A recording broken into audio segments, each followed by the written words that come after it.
This is the regular meeting of the Hamilton County Board of Commissioners, September 5th, 2019. I'm going to do introductions first from the dais. Jackie Pianiotto is to my far right. She is the clerk to the county commissioners.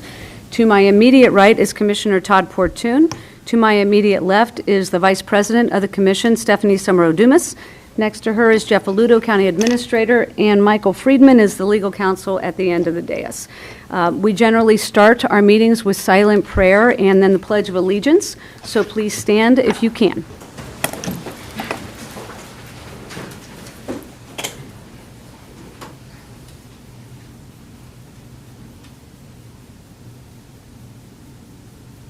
Amen. I pledge allegiance to the flag of the United States of America and to the republic for which it stands, one nation, under God, indivisible, with liberty and justice for all. Thank you. I'm going to make a motion to approve of the minutes of the previous session. Second. Yes? Yes. Yes. Thank you. I know we have a public hearing, actually two, scheduled for 3 minutes from now. So we're going to try to get a little bit of work done prior to that and then go into the hearing. We did have an incident this morning at the jail, and I want the county administrator to elaborate on what happened, where we are now, just by way of an update. Certainly, just briefly, very briefly. So earlier this morning we did there's some electric work being done across this entire quadrant of the city right now in multiple buildings. So there was some level of power spike or surge or just abnormality in the power stream that flowed through to multiple county buildings.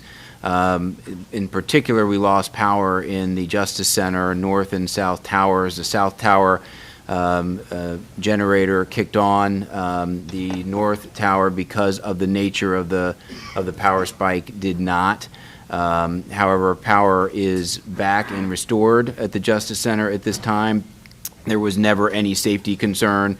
Inmates in the facility were both safe and secured, as reported by the Sheriff's Office at this point in time. So we're going to continue to investigate this, determine exactly what happened, in particular the issue with the North Tower generator, which we understand again that it was the nature of the power spike that caused a problem there as to why that did not kick on. Obviously, we'll look at remedial actions for that. But at this point in time, the latest we've heard, everyone is safe, secure, and back to normal operations. Thank you. Thanks for the update. I don't know if you all had heard about that, but wanted to make sure everybody knew where we were. Okay, we've got a couple of speakers' cards that are related to items that are not on the agenda. So I'm going to go through these two very quickly. 2 minutes, as always. Beth Sheehan, please come to the podium. You've got the pleasure of the floor for 2 minutes. Good afternoon, Commissioners. I'm Beth Sheehan. In response to the $20 million revenue deficit in 2020, I'd like to present you with two initiatives related to dog tags that are successful in other Ohio counties that have not been used in Hamilton County before. One solicits donations for spay and neuter and veterinary care for the dogs, and the other aims at increasing dog tag sales. First, Franklin County has a dog and kennel donation fund, separate from the dog and kennel fund, that's been in existence since September 20th, 2011. By simply adding a donation line, which I've highlighted for you on your paper, the dog tag, Franklin County has collected voluntary donations between $75,000 and $109,000 each year, just by that line. So I encourage you to add that donation line to the Hamilton County dog tag application for spay and neuter and veterinary care. I think you'll be pleasantly surprised at how generous our animal-loving community is. Second, the American Veterinary Association has a formula to estimate how many dogs reside in a specific population. On the back, I use that formula to estimate how many dogs live in Hamilton County and compared with how many dog tags we sell. So in 2016, 26%, 2017, 25%, 2018, 23%. Ohio counties with high dog tag sales table in January and December. And that means that somebody sets up a table in a high-traffic area like Kroger, Ace Hardware, the fire station to sell dog tags. Montgomery has 27 tabling sessions, Cuyahoga 35, Butler 16, Hamilton none. Small rural counties like Adams, Oglala, Henry exceed 100% of estimated dog tag sales. Their county commissioners offer no financial support, so they work hard at selling dog tags. Thank you. Vlasta Moloch. Vlasta. Good afternoon. You've got the pleasure of the floor for 2 minutes.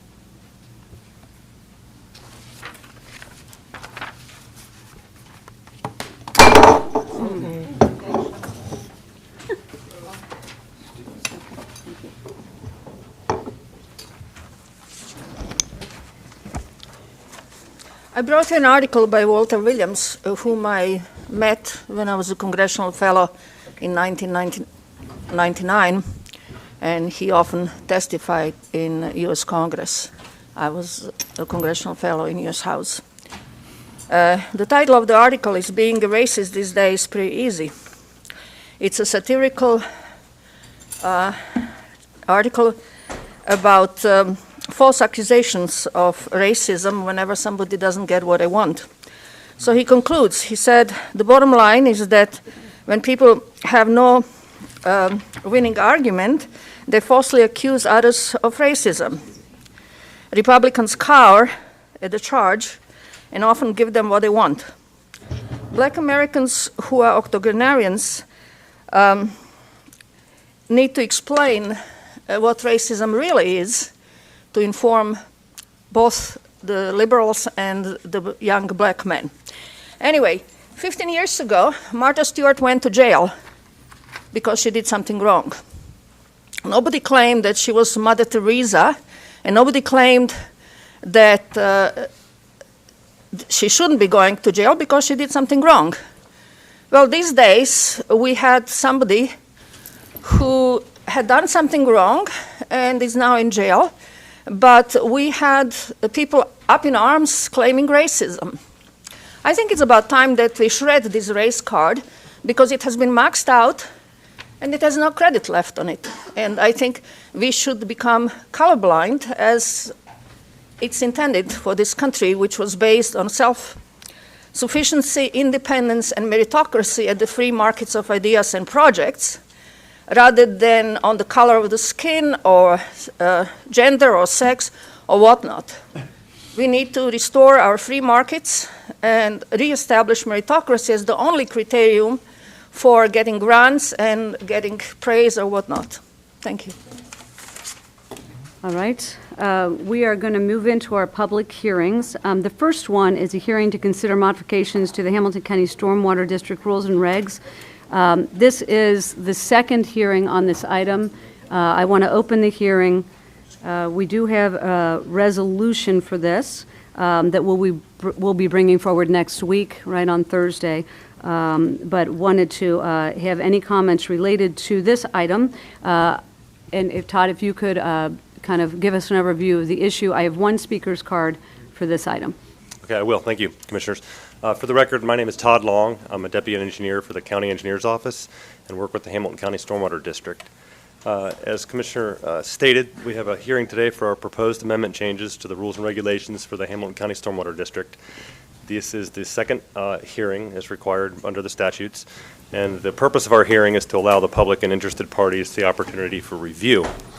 Our administrative procedure comes out of the ORC, the Ohio Revised Code, Chapter 30779, for the applicable rules and regulations for the Stormwater District. We're bringing forth a resolution if we are successful today in our hearing, in closing that hearing. Today is our second hearing. We had our first hearing conducted on August 29th, 2019. And we had the notice of the hearings published in the general circulation, or newspaper of the general circulation in the county as required. And we're going to have a resolution to adopt the rules and regulations proposed at a regular meeting forthcoming in a week or so, depending on the outcome of today's session. The rules and regulations, the amendments that we would make to these would become in effect on the 31st day following the approval by the said board. I'll give you a quick summary of the proposed rules and regulations. The rules and regulations are being implemented in conformance with the requirements of the Ohio EPA, Environmental Protection Agency's Municipal Separate Stormwater, or MS4 permit. As part of that permit, the Ohio EPA has adopted construction general permit rules and regulations, which are effective in 3 different ways under the rules and regulations of Hamilton County Stormwater District, last adopted in 2009. And that is under Article 1, we have some definitions, some changes to some definitions that we're proposing. Under Article 3, we have earthwork, or better known as sediment and erosion control measures that are used in our construction practices throughout the county. And Article 5 deals with post-construction rules and regulations. And those are controls that are put in place after the development process to help regulate the water quality aspects of stormwater runoff. These changes are being necessitated by changes from the Ohio EPA Construction General Permit, and in large part, they're actually procedural and some technical requirements, but they're allowing the county to become in sequence. The main change that the Ohio EPA has made is when the applicant has to seek what they call a notice of intent for a development project. They would, in the past, seek that from the Ohio EPA first, and then come with their plans and look for the county approval. And now they're saying that the county approval and the district approval needs to come first, putting forth the appropriate measures of their plan, and then go seek the approval by the Ohio EPA for their notice of intent. So that the law of the land, since April 23rd, 2018, the Ohio EPA Construction General Permit is what development communities have had to follow since then. So the rules and regulations that we're presenting today as part of our hearing are simply putting us in the same place that those rules and regulations are already in place. There are going to be similar approvals for the overall notice of intent. The process isn't changing from the state perspective in that case either. The other main difference that we have is that there are 2 different departments that these rules and regulations are put forth under: the Department of Planning and Development and the Soil and Water Conservation District. Both of those agencies will need to coordinate their review efforts in order to provide the county review so that the developer can have their review done and get their notice of intent from the Ohio EPA. That's kind of the nutshell hierarchy overview of those rules and regulations. If there are questions, or if you want to hear any more from me, I'll be happy to answer them. Thank you. Are there any questions or comments? I have no questions. No questions. Okay, thank you. Will you stick around, because we do have one I will. speaker's card. Marilyn Wall.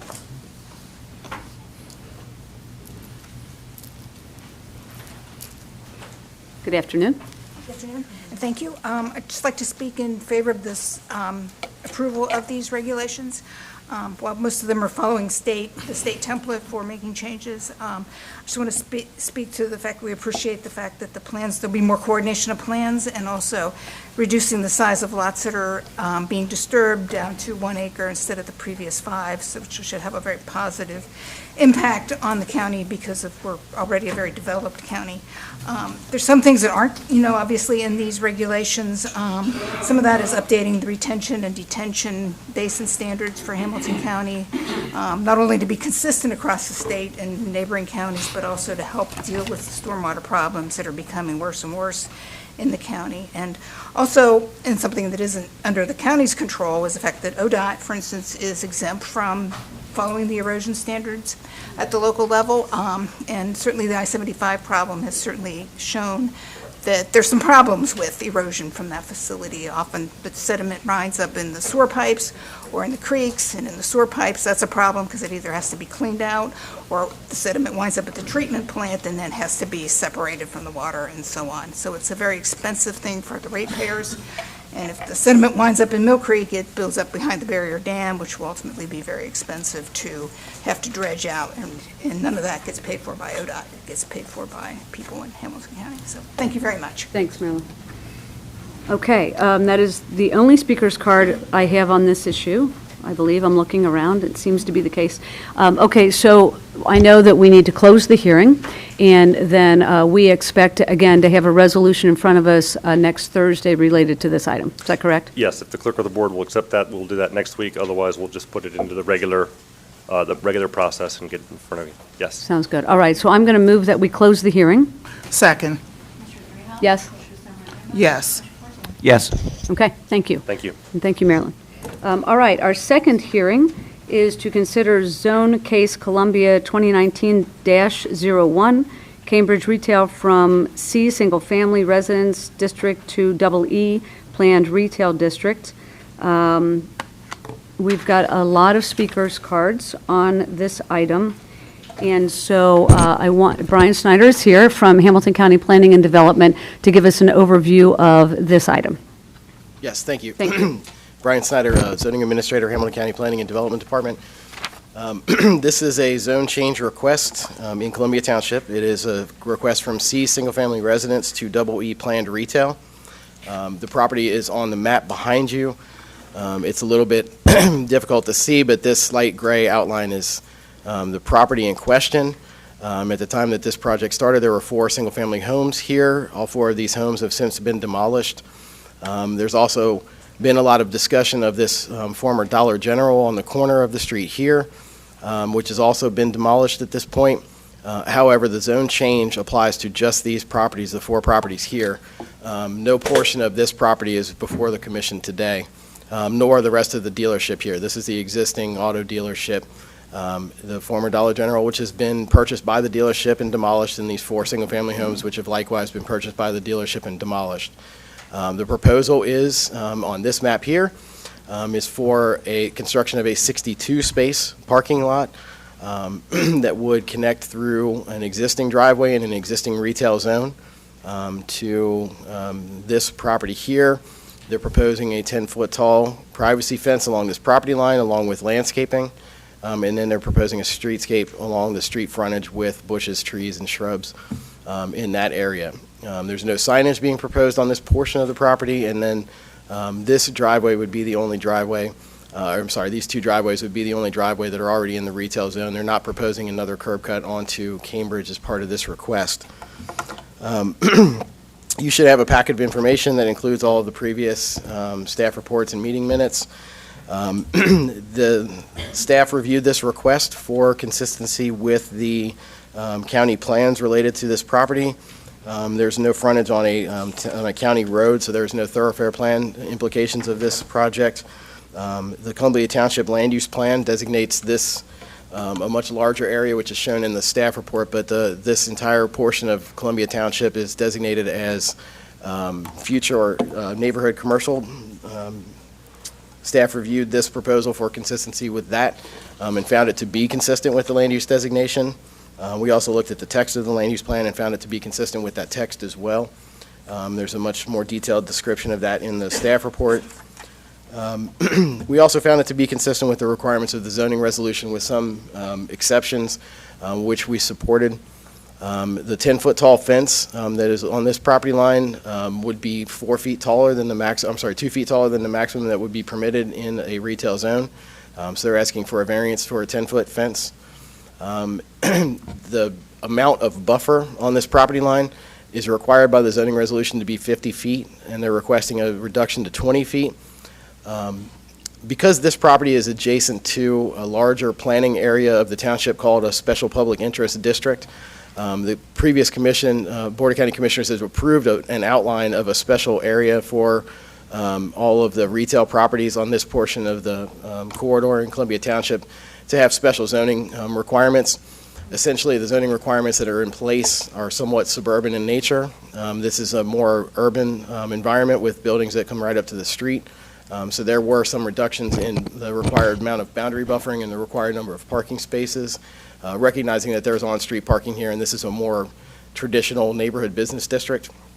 The applicant requested that these properties be included in the SPI, but they cannot be because the boundary was set by the Board of County Commissioners when the district was created. Given that it's part of the larger area that the comprehensive plan calls for inclusion someday into a SPI, and also the fact that These properties here and all of these properties here are also planned for future commercial development according to the adopted Columbia Township Comprehensive Plan. Staff felt that the 20-foot buffer that would be consistent with what was required of similar development if it was inside the SPI district would be appropriate. Also, given the fact that they're including the landscaping along that property line between the fence and the residential property line so that the landscaping screens the fence from the adjacent property. So staff supported both of those requested variances as part of the proposal. And we presented that recommendation to the Planning Commission on July 1st. The Planning Commission voted unanimously to recommend approval of the request, found consistency with the adopted land use plan, and recommended approval. We presented both of those recommendations to the Zoning Commission on August 8th, and the Zoning Commission voted 1-1 to recommend approval officially to this commission. There was one abstention and one no vote.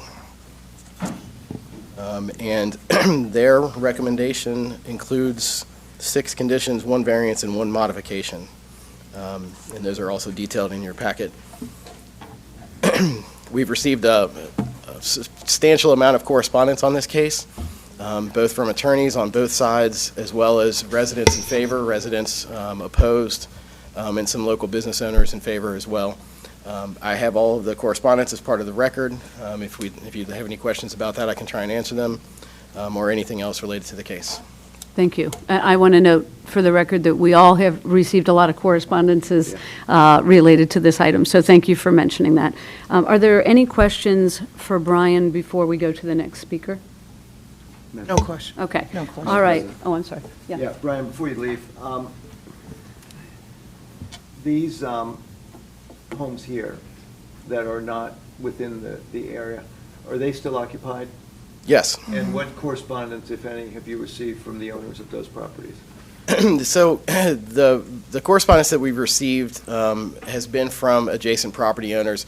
I don't believe we've heard from this resident specifically, but I've heard that's because he works during the day and hasn't been able to take off to attend the meetings. That's just what other residents have said at the previous meetings. No, we're going to hear from Very well. So, right, he's here then.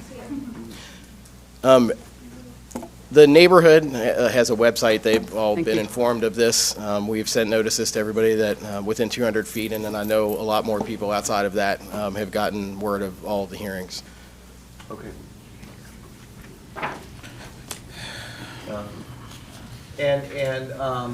With the exception of the one we haven't heard from, but who is here today and will speak to the item,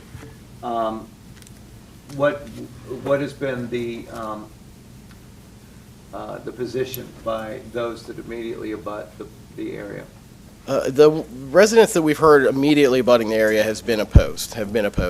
We have had correspondence in favor, but they live in other portions of the town, in this area of the township, but not directly adjacent to in the area that you're pointing, I don't believe. Okay. All right, thank you. Thank you. I do want to note for the record that this is a public hearing. There's nothing in front of us to act on yet. This is simply an open hearing so we can hear from the community and everyone else about this project. All right, so I'm going to go through these in the order they were received. So Mike Lemon, Columbia Township Administrator, is going to come forward to help us round out our overview of the project.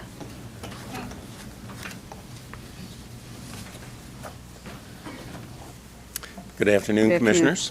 Afternoon. Mike Lemon, Columbia Township Administrator. I thank you for the opportunity to speak this afternoon. In 2002, I was hired as administrator for Columbia Township. I was the 5th administrator in 5 years. There was significant turmoil and disarray remaining from earlier indictments and convictions of dishonest township officials, from numerous lawsuits filed against the township, from recall petitions of 2 new trustees, and much more. The township was losing large businesses to tax incentives given by Cincinnati and a nearby development. The Plainville Road business corridor was distressed and gasping for air, with a vacancy of the old IGA grocery store and Walgreens pharmacy buildings, struggling small businesses, and environmentally challenged properties from old gasoline stations and repair shops. There was no economic development strategy or business retention efforts. There was no long-term community plan or strategy. There was enormous distrust between residents and township officials, and there was a hovering, unstable budget to deal with as well. The township desperately needed stability and a plan for its survival and continued existence. Not long after my appointment, I advocated for a long-term, community-wide, comprehensive plan that would be developed not by elected township officials or administrators, they come and go, but we wanted it by the people, the residents and businesses of the community. The plan would serve as a long-term guideline for the future growth, development, and governance of the township, as envisioned by the people of Columbia Township, with input from business and surrounding communities.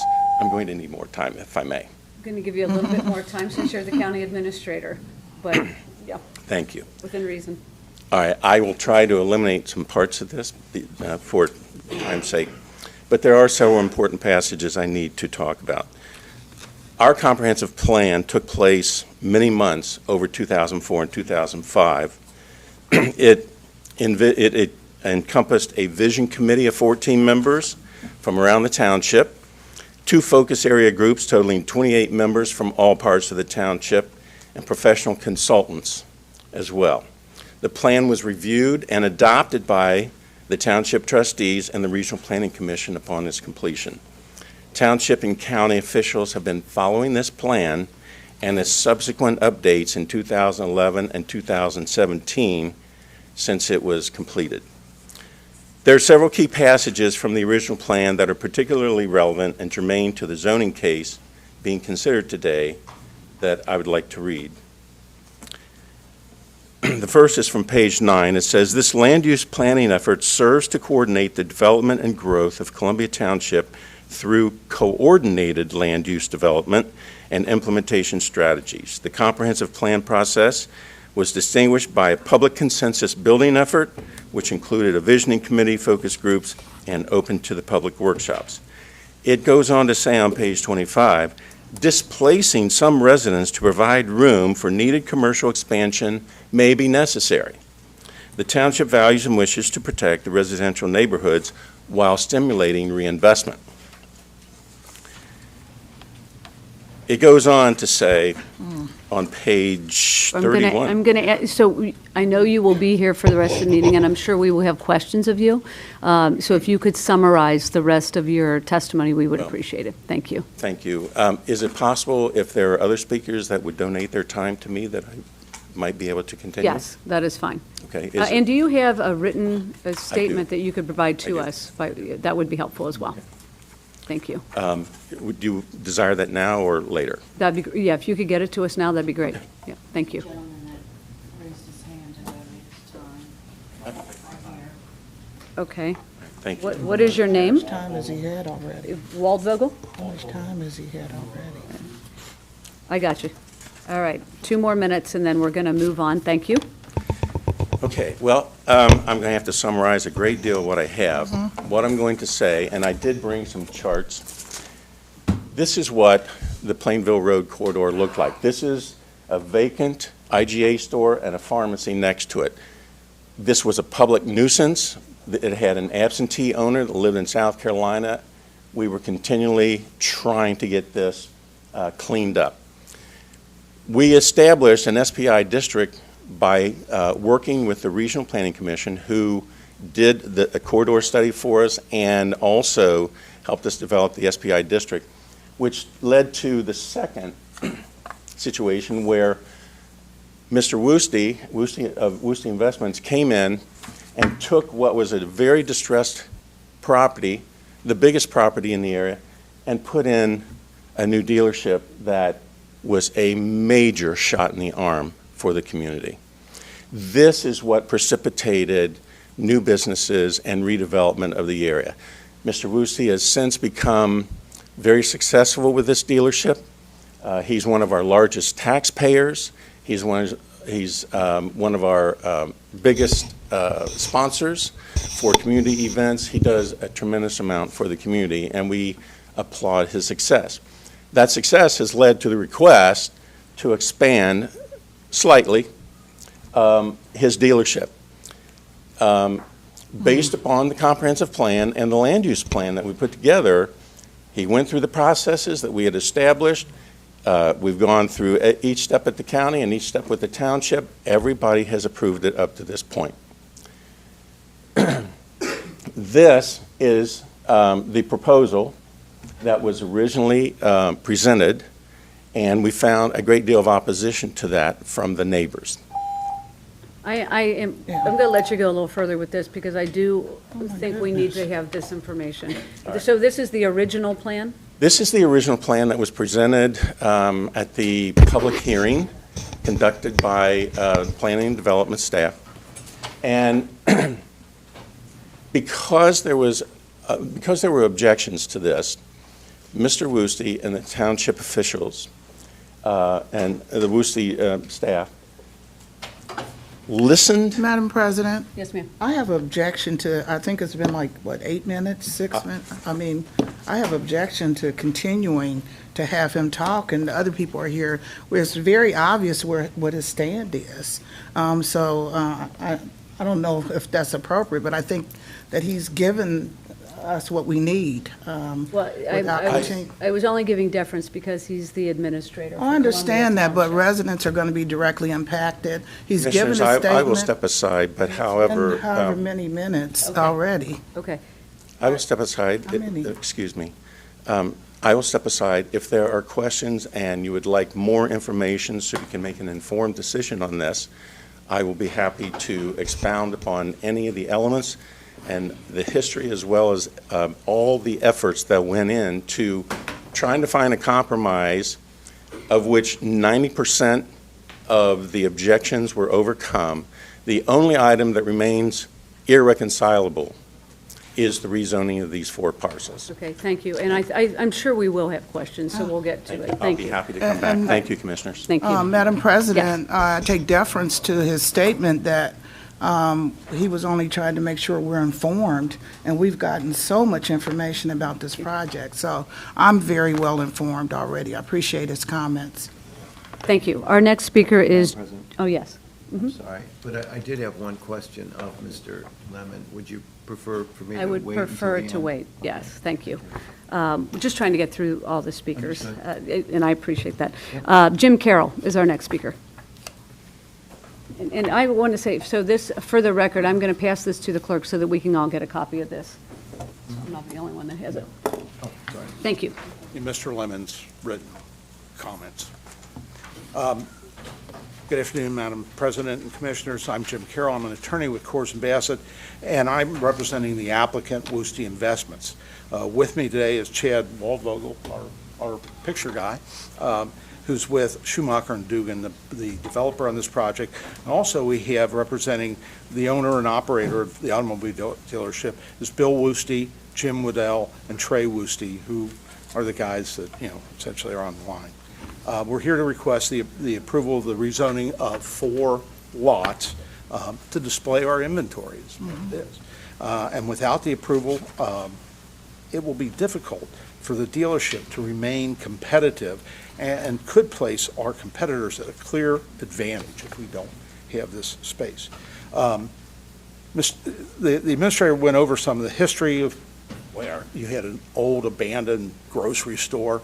Bill Woosty and his group came in, remodeled that grocery store, did planting on it, built it up, have built a successful business there, and in part because they've taken care of the property. And as you saw by the picture of the dealership as it is today, some landscaping, just making it look nicer. They've also, in the development of the property, tried to be good neighbors.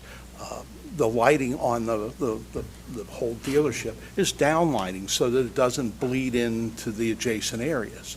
A lot of dealerships have loudspeakers all over the place to announce everything.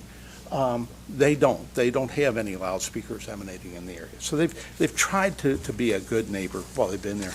And I mean, the economics of it also are, they provide about $55 million a year in sales tax to the county. As you can see, the original plan was much grander, taking up not only what was referred to as the Dollar General area, in addition to the 4 parcels, but also, you see the whole thing, and then there's a picture of what it was originally going to look like. Could you, because your time is expired, could you help us just with a quick visual of the before, the original, I guess, and then the final product that is in front of us today? That was the original plan, right, well, and if I may, not be on the microphone, but here, keep that right. And if you will, because you did this so well, the whole hand is the 4 residential lots. Okay. And then also the Dollar General, the whole thing. Okay, and that, just so you've got an idea of that. The picture, well, let me see the picture.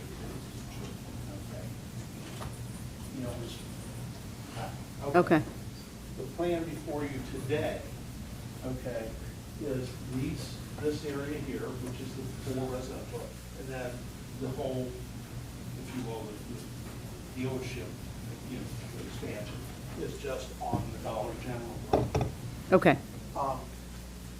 Enhanced, space here, as the staff reported, with substantially more planting scheduled for both this area and the streetscape.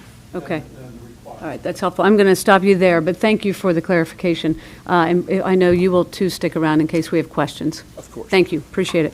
Our next speaker is Mike Ty.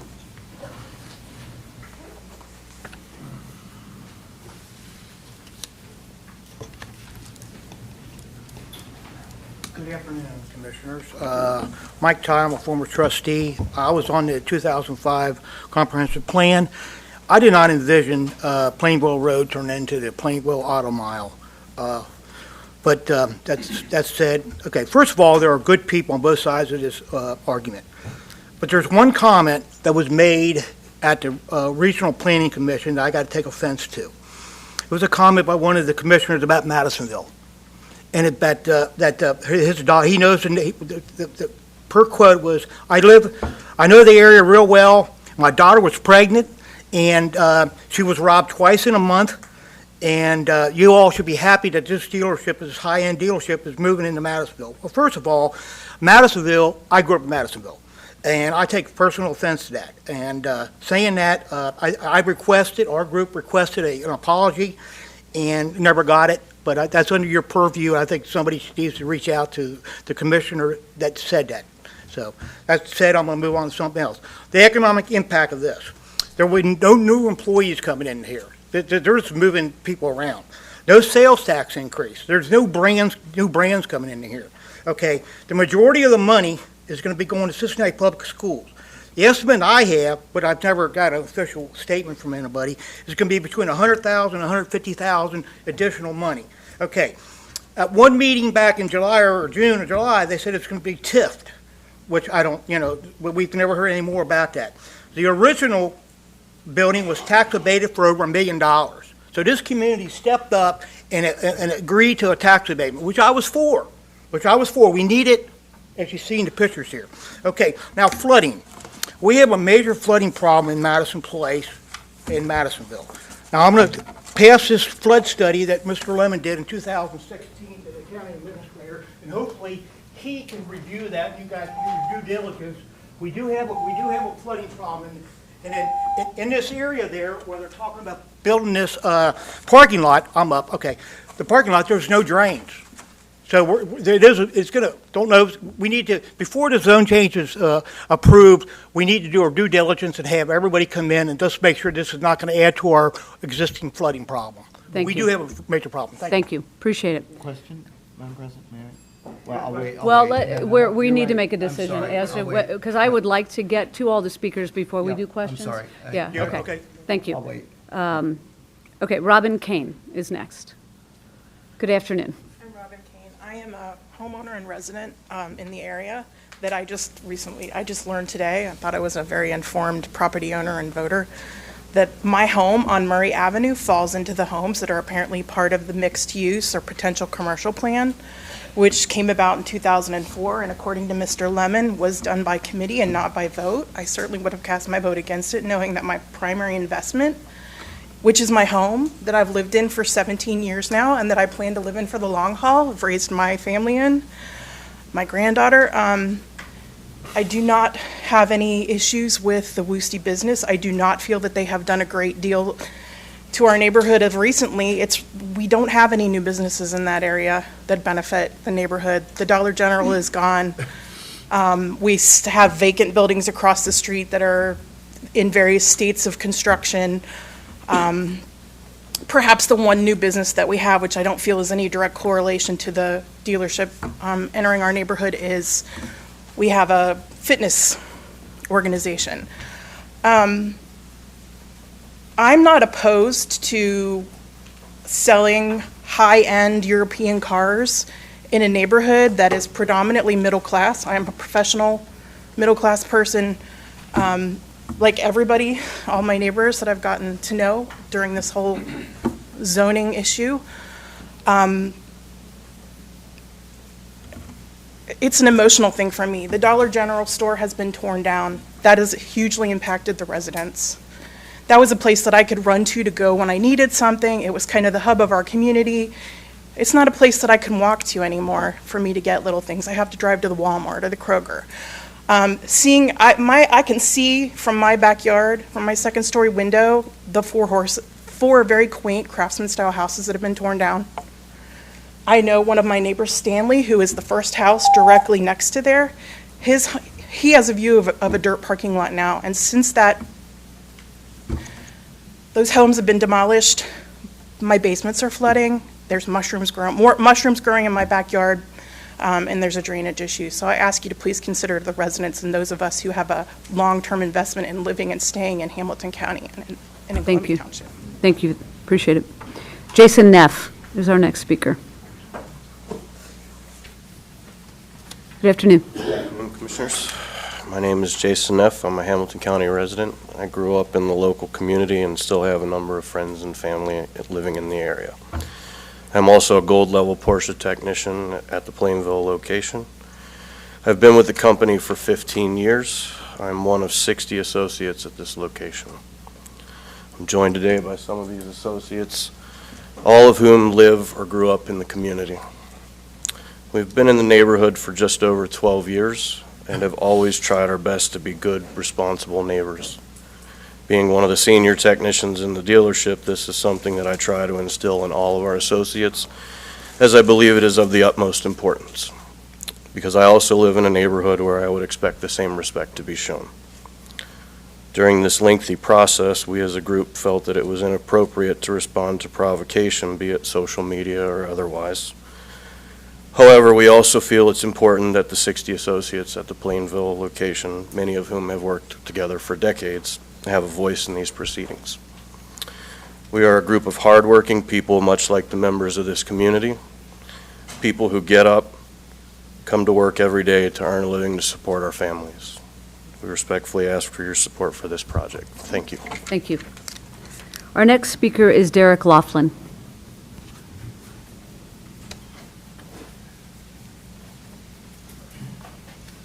Good afternoon. My name is Derek Laughlin. I'm co-owner of WaterX Corporation at 6761 Bramble Avenue, next to the dealership.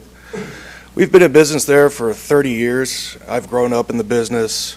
I know what the neighborhood was like and what it is now. It's always been a very good neighborhood, very charming, but it always had more potential. In the previous situation with the IGA and the Walgreens, we had a huge problem with litter all over the place at our property and others as well. And since they've been gone and Woosty has moved in, that's obviously gone. And I can tell because of the respect that they have for their property, how they've cleaned it up, the township and the neighborhood surrounding has stepped up their game as well, and they take more care of their properties as well. The bar across the street, Bramble Patch, they're 50% bigger now. They're doing a lot of work on the outside. It looks a lot better. It used to be a bunch of motorcycles lined up, biker gang in there all the time. Now it's an inviting place for the whole neighborhood to come together and just be a neighborhood bar that it is. There's been quite a few number of places that have shut down over the years that obviously have come back, been reinvested in, because Worcester basically is the anchor now to that region, because they've shown that they want to invest in this area and they want to set a good example for what you can do in the area. Okay, so I think moving forward, I think it is just a very positive outlook for that whole region, just to say, okay, we have somebody that wants to invest their time and money in this area. This is a good opportunity for us to move down there as well and have our own business, because it looks very attractive, not just to work, but to live as well. I was a resident there for 13 years. My property value never went up that whole time based on what the county was telling me. And a few years ago, I sold it for 150% from what I paid for it. So it goes to show you the property value going up around there because of their influence is one of the reasons. Thank you. Thank you. Appreciate it. The next speaker is Nathan Standiford.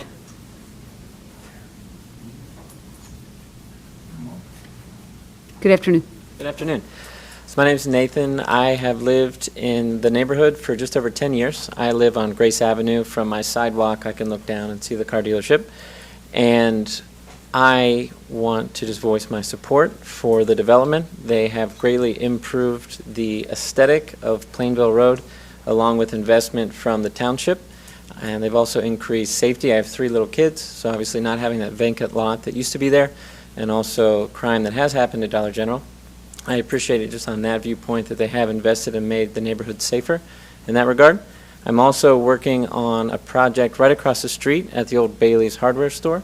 We're renovating that property, and I'll be operating a coffee shop out of that space. And they have been a tremendous neighbor as just business to business. They've been wonderful in that community as well as for residents. As previously, I believe, mentioned by Mr. Lemon, they've been great supporters of all the community events that we've had, which didn't happen for a long time, but over the last couple of years, they've been growing. They've always been sponsors. They've always been supportive. And I just really appreciate that they're investing in our neighborhood. They're drawing clients to their property, to their business from outside that normally wouldn't come into our area, which is a benefit to our businesses. They're improving the aesthetic and the streetscape, and they've been wonderfully transparent through the whole process. They've been great neighbors in that regard of listening and accommodating people's opinions. And so they've been wonderful neighbors on both a professional level and as a resident of the township. So I just want to recommend my support for the project. Thank you. Thank you. Our next speaker is Stacy Bryant Rose.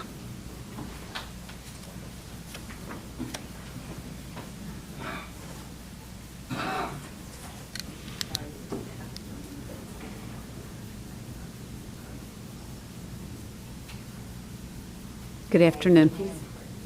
Wanted to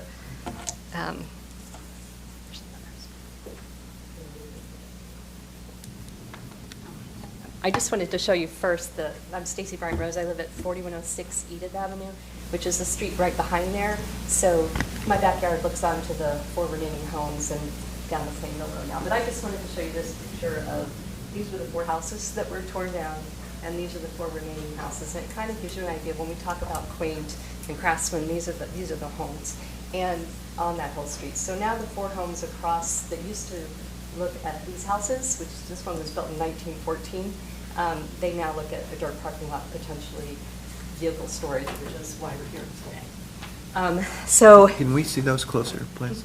Yeah. Sorry. Sorry? Thank you.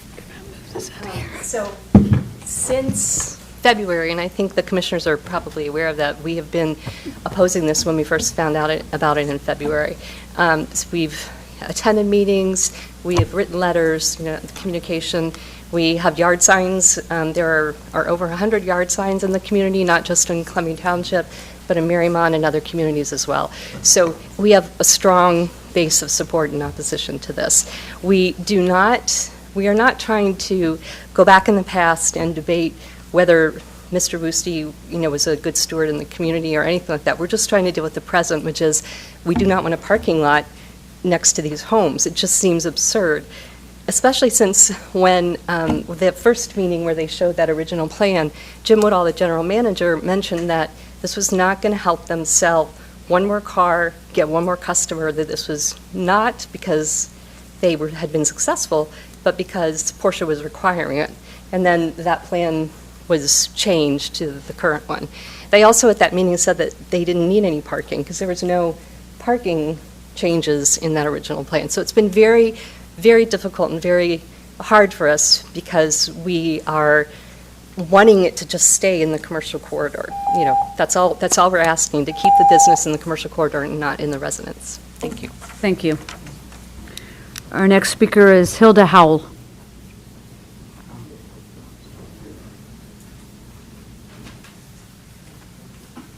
Can I transfer my 2 minutes to Kathy Ryan, please? Yes. Hold on. Her name is Kathy. Ryan. Yes. Kathy Ryan, please come forward. You've got the pleasure of the floor for 4 minutes. Thank you. President, I understand that there are maybe a number of other residents that wish to also defer their time to me, Okay. if it would be appropriate at this time to do so. Okay. Who are you? Are there others? Yes. Got it? Okay, 6 minutes. Thank you. Thank you.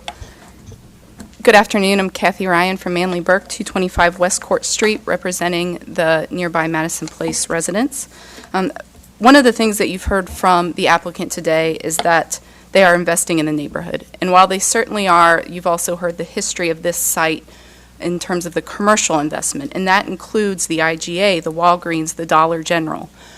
We do understand that while there have been a number of significant investments in the commercial over many decades, we now stand before you with several residents who are in the residential part of this community that has had a very long-standing history in the site with not the same type of turnover that you've seen in the commercial side. With that in mind, I would respectfully disagree with staff that there is just no possibility whatsoever to include this in the SPI district. That is a legislative action when that was approved by this board in 2004. There's certainly nothing to restrict this board from likewise pursuing a planning policy that would be uniform in nature and include this entire site. It's necessary both in terms of the fact that this is a spot zoning next to the SPI district, and also because when you look at the site, it's for the SPI district. The circulation, the vehicular circulation, is for the entire site. The staff cannot refer to and justify what is going on at this parcel without, again, referring back to the SPI district that was previously approved and also to the use to which it serves. And with this includes a number of reductions from what is the underlying zoning. That includes a 50-foot buffer between the residential and the commercial that would ordinarily be there, now reduced to 20 feet, and necessarily including a 10-foot tall privacy fence.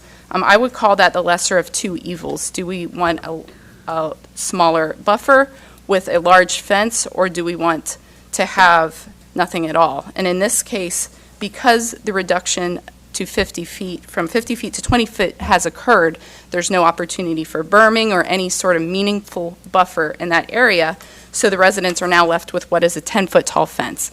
And we do recognize that that does exist behind the car dealership now. However, there's a fundamental difference between a 10-foot tall fence in a residential rear lot versus where it is now, where it will extend in the side and front yards and along the residential street of Cambridge Avenue. And one of the significant things with the comprehensive plan is that it provides several different planning districts. And I would again respectfully disagree with staff that this falls within the neighborhood district. The two key elements there are that that is neighborhood oriented and provides a smooth transition between the uses. I think that's better illustrated here not by what that is, but what it is not. And that would, again, the commercial corridor district and the regional commercial center district in the comprehensive plan, to me those are this type of use fits very squarely within those. They include high-intensity, regional-oriented retail services and office uses, and things that would just include a regional planning district in mind. And again, I think and you'll hear from residents, and you have already, that they simply could not anticipate that the scale and nature of this expansion would occur based on that neighborhood business district in the comprehensive plan. And finally, I think that one of the things that is important with this is that some of your very objective requirements include, for example, the ISR in this area. The actual average ISR of the 4 houses that were demolished is 38%. This area is again going to be 79.3%, abutted up against what is the residential neighborhood. And finally, vehicular storage is not what is at issue here, but at the same time, when you look at the nature of what is occurring just on that parcel, it is in some ways essentially vehicular storage.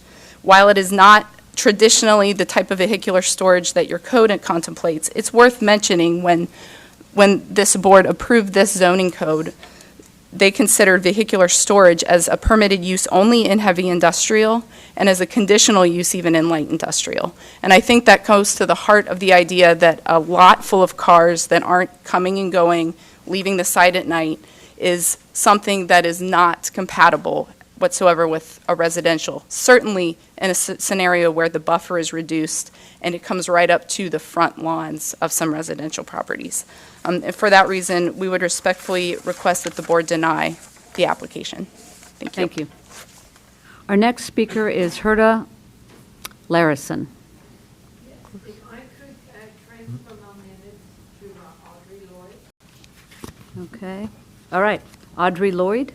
Yes. You have the pleasure of floor for 4 minutes.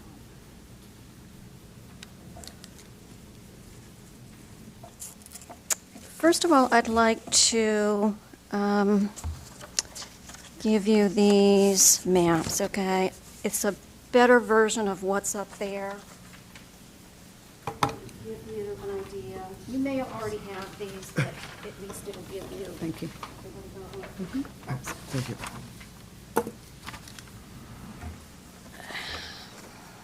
Okay. I've lived in Madison Place for almost 30 years, okay?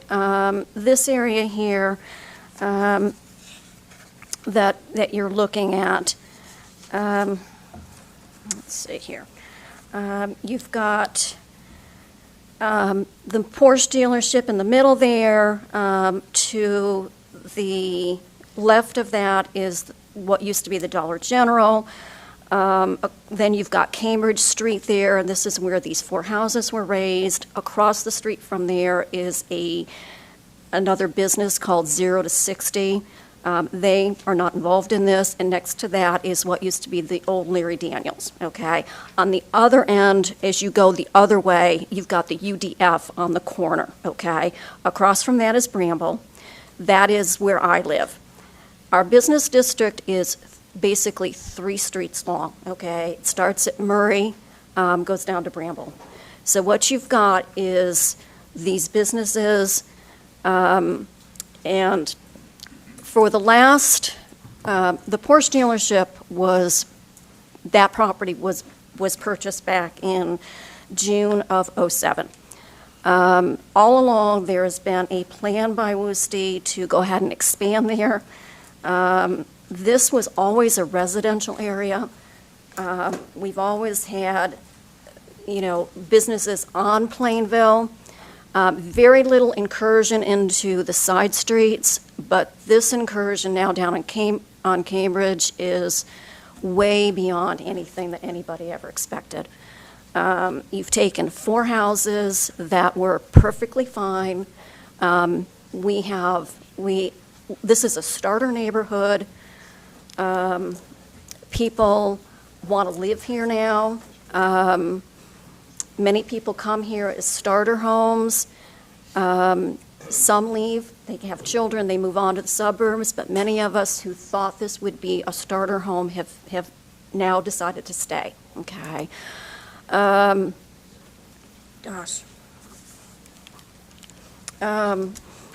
I was mentioning, there's the Porsche dealership was built back in '07.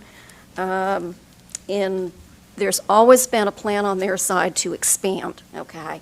Now this is expanding into, there's no place to go really, okay? This is landlocked. It's not like you could go out to Anderson and maybe buy, a few acres or, wherever, This property is all landlocked. They did go ahead in 2009. They bought, or 2008, I should say, they bought the Dollar General. So we knew eventually we were going to lose that, okay? But that was bought in December of 2008. Then they bought the Larry Daniels property in 2014. So all along, there's been this plan to expand. Well, now you've expanded enough that the only place to go is into the residence. And he bought 4 houses on Cambridge. Again, starter homes. We have a neighborhood right now people want to live in. I get notices every week from somebody wanting to buy my home, okay? It's a great neighborhood. We are close to, obviously, Marymount is right there. We're close to downtown. People that work out in Blue Ash live in our neighborhood. But it's also a neighborhood, too, where I can see where he would want to have a business because it's close to his base that he sells cars to. I mean, Hyde Park, Mount Lookout. I ask you to finish up your comments. Okay. I have a lot more to say, but I'm obviously out of time. But I'll finish by saying that Mr. Woostie's father served in Europe during the war, 1942 to 1945. We owe him a debt of gratitude. He's had a good life. The son now, he's been very privileged. But coming into the neighborhood and doing what he's done, think about your own neighborhood. Would you want somebody coming into your street or your neighborhood and tearing down four houses? I don't know how we recover from this. Thank you. Thank you. Our next speaker is Rose Elkins.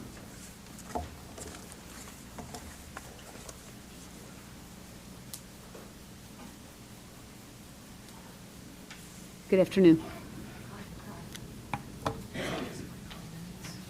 Thank you. Thank you.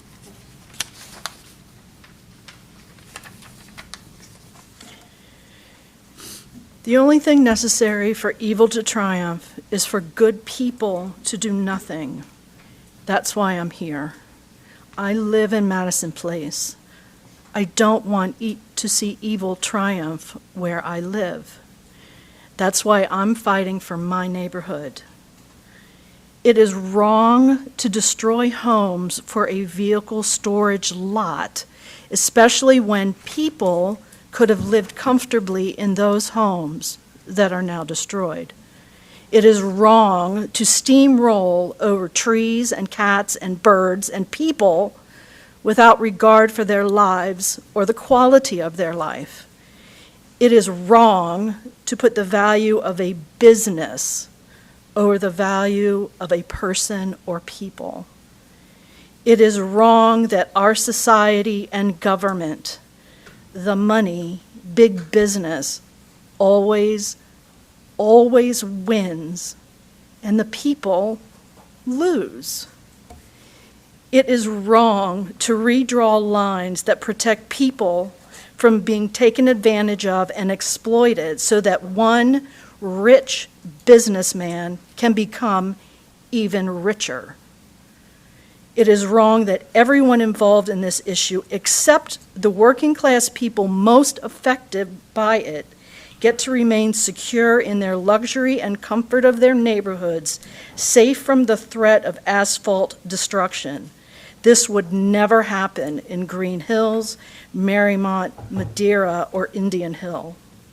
It is wrong to turn a quiet little residential neighborhood into yet another tacky zone of commerce full of garish car dealerships. Everything about this action is wrong. It hurts people, and people are the only ones who matter. So it comes down to you commissioners, Portman, Dumas, and Driehaus, to decide who you represent and who you stand for. Big business, money, wealth, privilege, elitism, destruction and asphalt, Porsche, or people.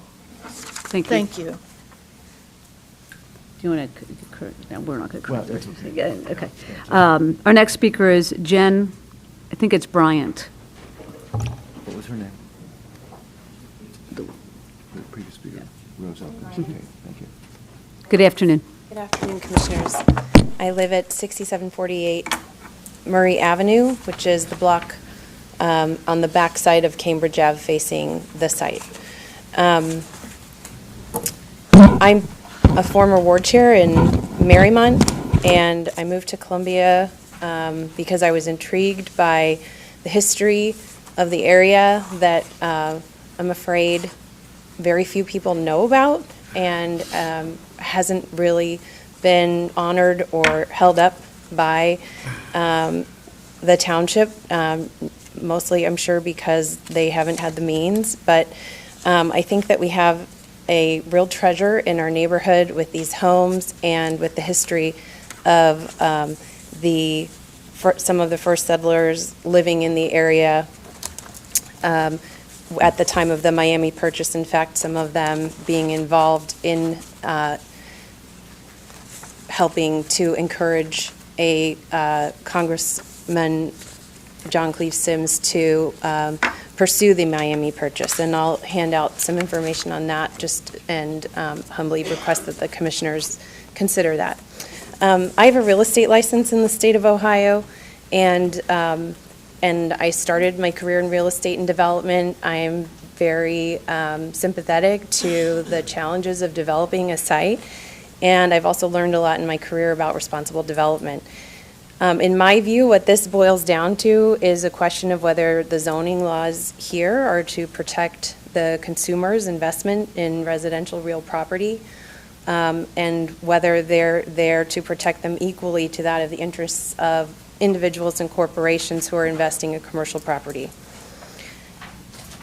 I think we need to ask ourselves whether it's prudent to consider a change, a zone change in this case, for a corporation who purchases adjacent residential property and requests that such a change be considered as a convenience when they admit that they have not considered any other option within the commercial zone. I fear that this sets a dangerous precedent, and I beg you to consider that in your decision. Thank you. Thank you. Thank you. Our next speaker is Bruce Kennedy. Is that right?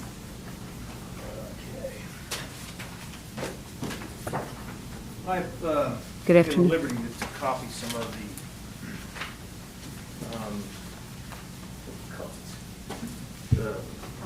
comprehensive plan that Mr. Lemon discussed. You're going to need to go in front of the mic so we can get you Sure. timed and on record. Thank you. I'll first say I'm a business owner and a property owner on Cambridge Avenue across from all this. I own 4 parcels, so I'm heavily invested in the area. I highlighted areas in the comprehensive plan. There's lots of it that's specific to Madison Place South, and it's very consistent that it's talking about growth in the community that's for the community, businesses for the community. And the high-end dealership is obviously not for the residents of this community. Now, when this all started, we were told that the reason Mr. Woosie bought these houses and applied for the zoning change is because Porsche is requiring a new building separate from the Volvo Porsche shared building.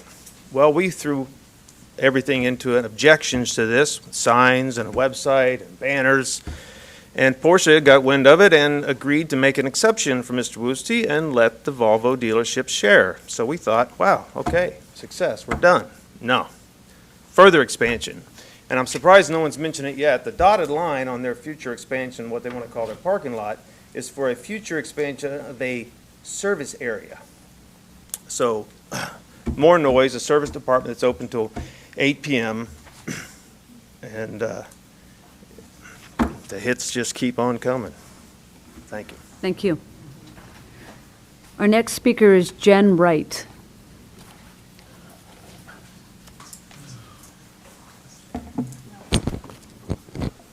Good afternoon. It's nice to be back in afternoon. front of the committee, the president and commissioners. For those of you that I haven't met yet, my name is Jen Wright, and I am a small business owner of Real Human, the gym on the corner. And I'm a stress management coach, mental resilience trainer, and what I have come to experience here and know is that people's resources are at stake. And when people's resources start to be at stake, people are in a fight or flight position.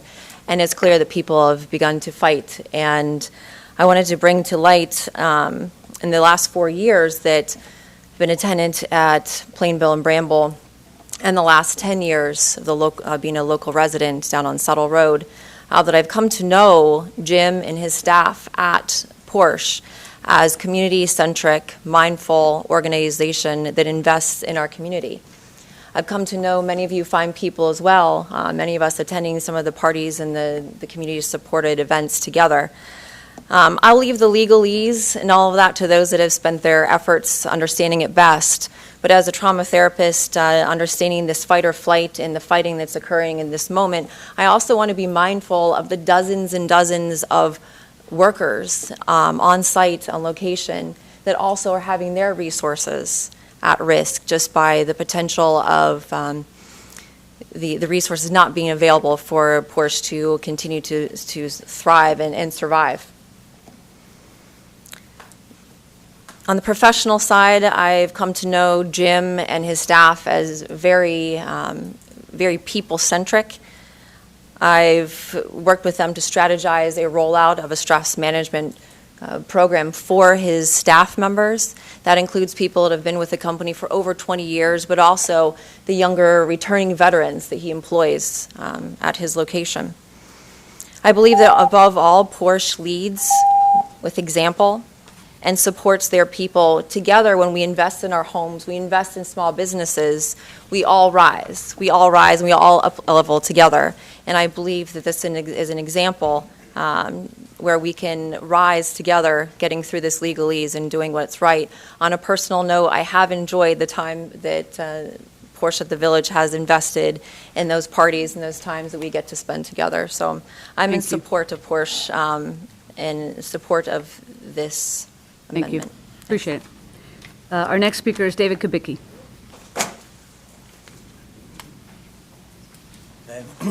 Good afternoon. And I kindly recognize you give me a couple extra minutes just since I've spent 6 months on this, kind of going through and vetting some of these things going.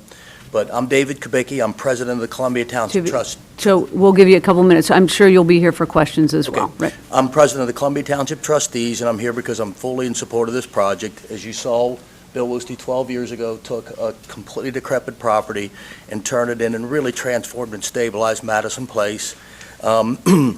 I mean, really, you're looking at a boxing hall. I mean, you're talking about a bingo parlor or whatever that would go into buildings like this. And he came in, preceded me, and really stabilized and saved the community.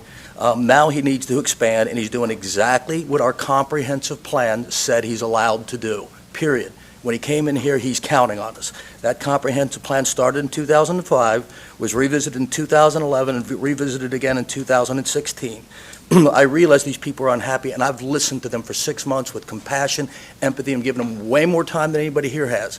We've given them beyond 2 minutes, 3 minutes. I've listened, and Bill Woosty came up with, can we show the original Porsche? This is what originally he came up with, the 28, now let's show the Porsche dealership. The big problem everybody had with the people over Porsches was started with that building. It's 28.5-foot tall spaceship, I think was coined by one of these people, and then it's been reiterated. So Mike Lemon and I went back to Bill Woosty and just pleaded and worked with him with a plan that totally eliminated the Porsche altogether, and then it turned into people over Porsches and parking lots. But the compromise that Bill Woosty made is the biggest compromise I've ever seen in my development history, my trustee history, to go reduce his plan. And really now you're talking about a commercial lot with no structure on it. There's no buildings on it. And he's agreed to landscape it. He's even said, if there's a tree that needs to be put in, go stake it, I'll do it. He's been committed to this community. He's given back to the community. And we've spent 6 months on this. And the major repercussions of not of really not supporting this is we have a lot of other opportunities. Everybody's referring to redeveloping all Plainville Road with these blighted gas stations. We don't have parking. And if right now this sets a precedent that we can't tear down a house and potentially use it for a parking lot, I've got somebody that wants the firehouse right now, and it's going to change their interest because they're going to say, where do I get future parking? Well, initially you can park on the street, but we have to go work on this. We've got to follow the master plan. And the only other thing I would ask in your support is in the event that you don't support it, please be specific, because I'm going to need to explain it to my residents and to my Hamilton County residents and to my other communities that we partner with as to why. Because we're following the rules. I call balls and strikes. I mean, he's invested in his community. He's given back to this community, and this is the biggest compromise I've ever seen. Some wise person said they haven't claimed their victory. That's where I'm at. And I'll be clear about it, and I'll be happy to answer questions, but I've been listening to all these arguments for 6 months, and I do care. Thank you. Our next speaker is Sue Ann Pollock.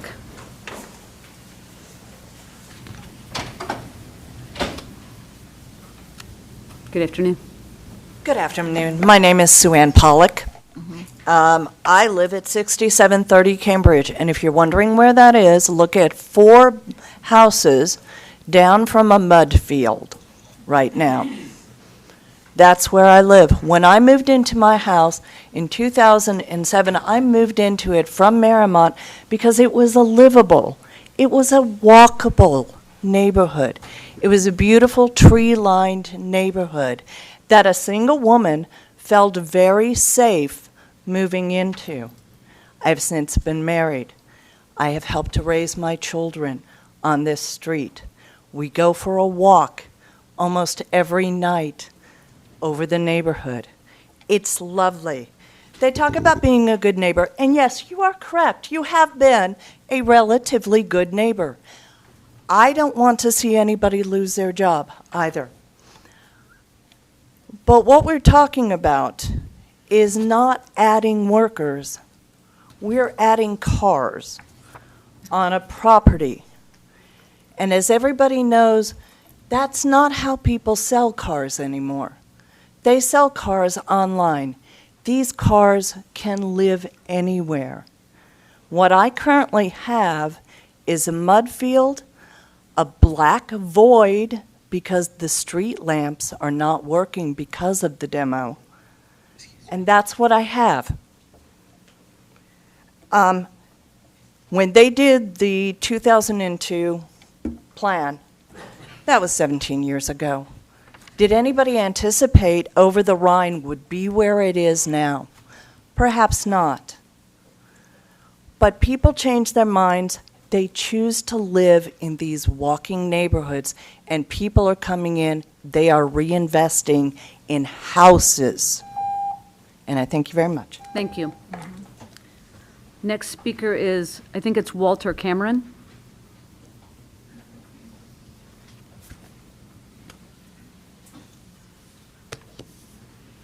Good afternoon.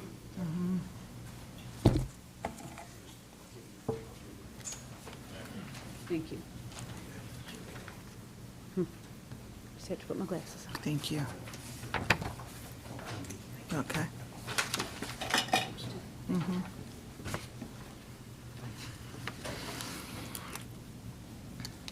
I just want to say that they have additional parking if the new building for the Maserati, if that's what it is, can go right where the Dollar General building was, and there's 20 parking places right there in front of it, in that empty parking lot that was for the Dollar General, so that they don't need additional parking for that new building, for the expansion of their current business.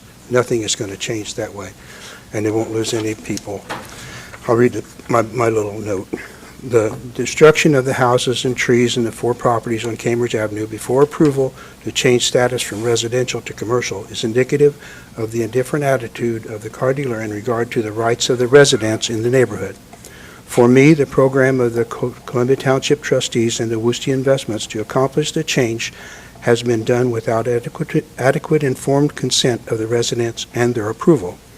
The statement made at the Planning and Development meeting that it is necessary to break some eggs in order to make an omelet is indicative of the attitude that exists in this endeavor.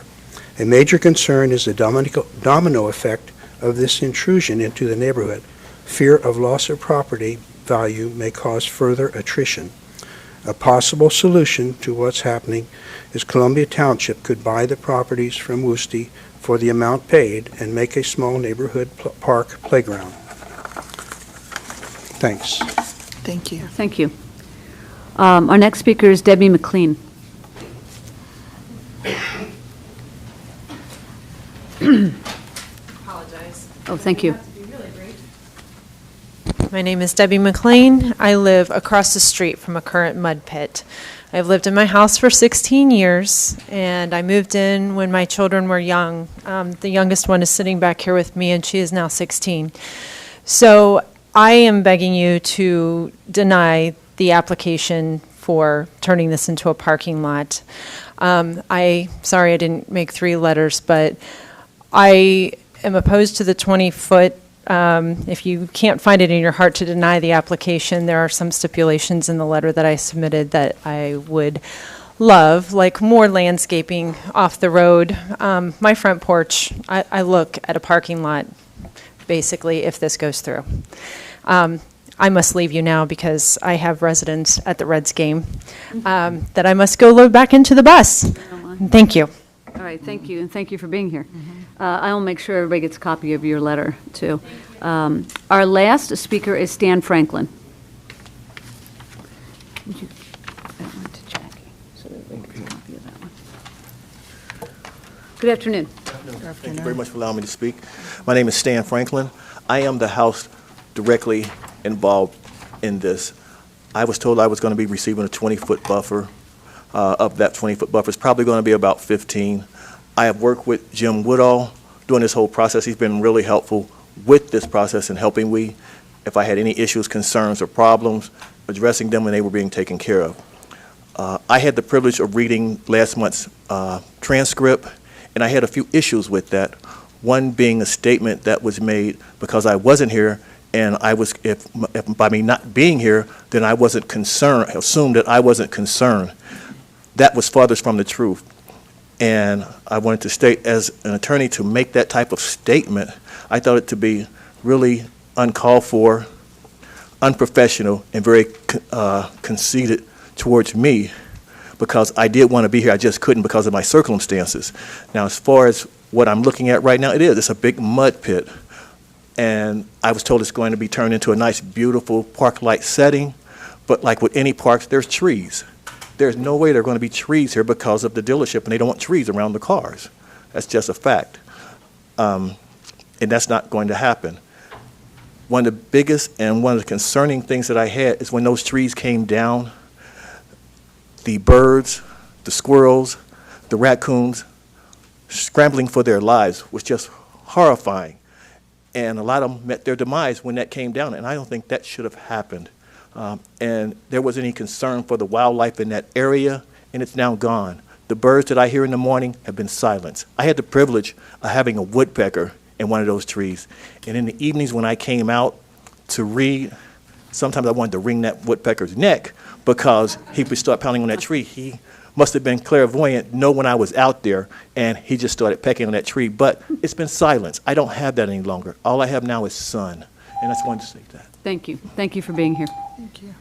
All right. We have exhausted our speakers' cards. I have a couple of questions, and I want to lead off and then turn it over to my colleagues.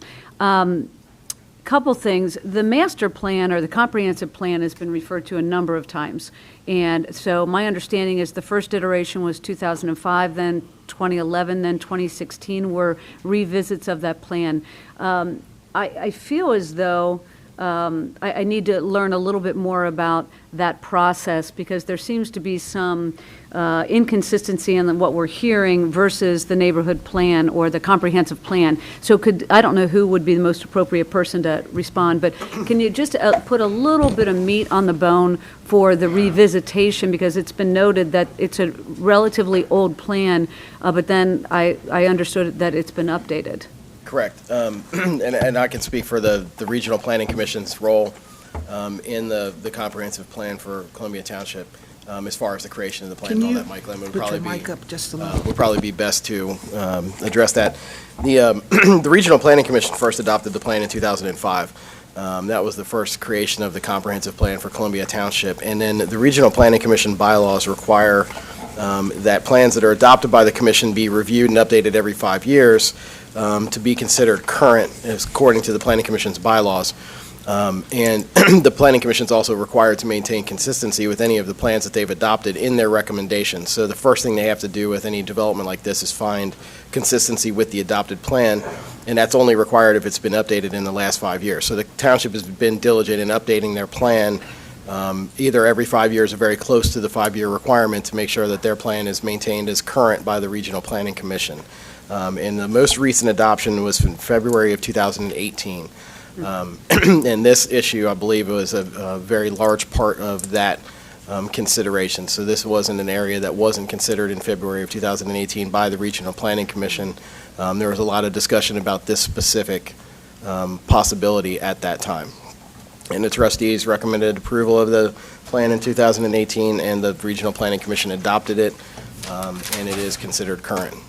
Could you just help me one follow-up to that? Is there public input portion as the plan is revisited? The Regional Planning Commission does not have a public hearing, no, because it's the plan is recommended by the township trustees. The township trustees do have public meetings. There's generally a land use committee that's involved in the creation of the plan. So by the time it comes to the Regional Planning Commission, it's usually had public input at the township level. Okay, thank you. I have a number of other questions, but I'm going to kick it around here. So, Vice President Dumas?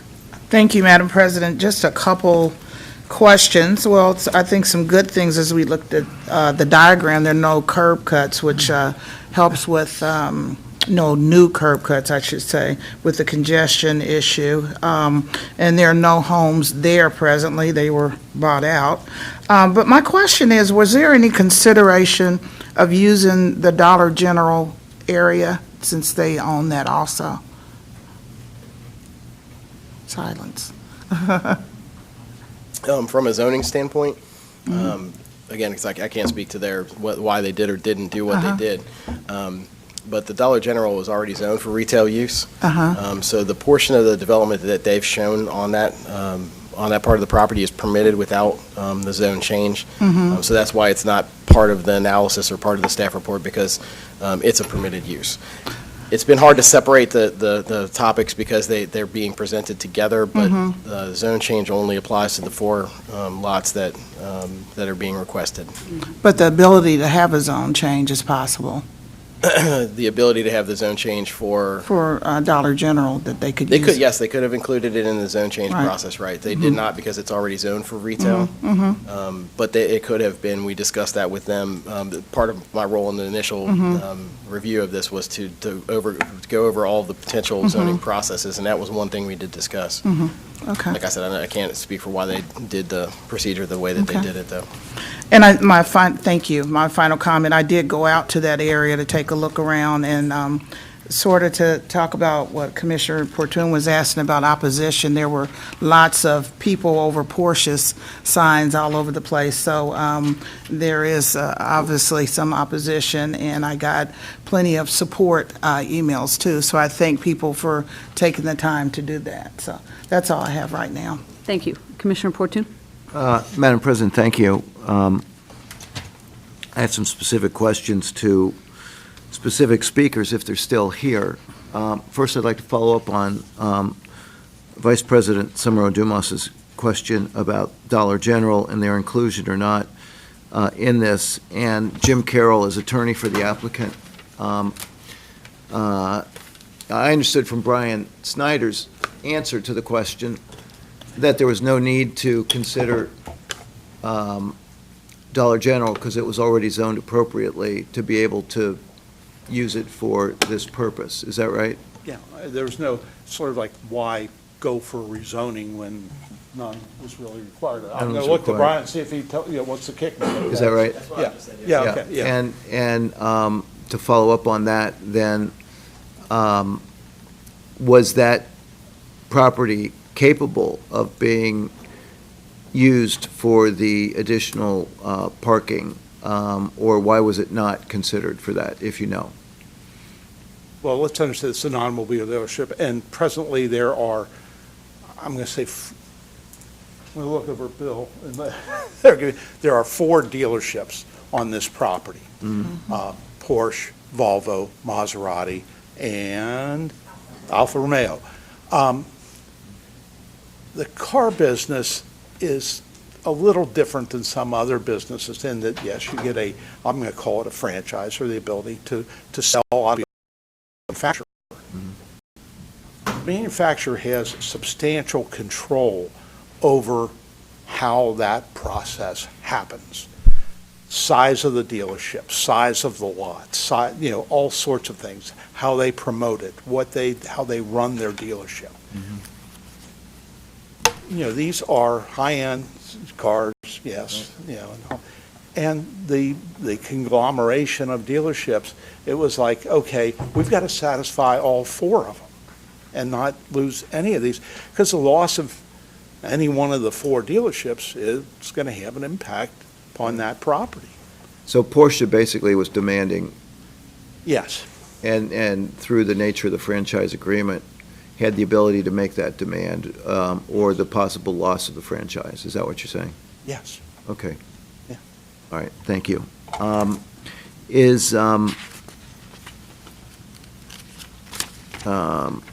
Ms. Crane still here? Robin Kane? Can I follow up on, would you mind? Sure, no, I don't mind. Yeah. So, well, I don't know if it's you or someone else. So you allude to, and it's one of my questions, so I'm just going to jump in. Yeah. So I think it would be helpful for us to understand the need for the expansion to begin with, because I'm not sure that's been articulated, and you kind of alluded to it.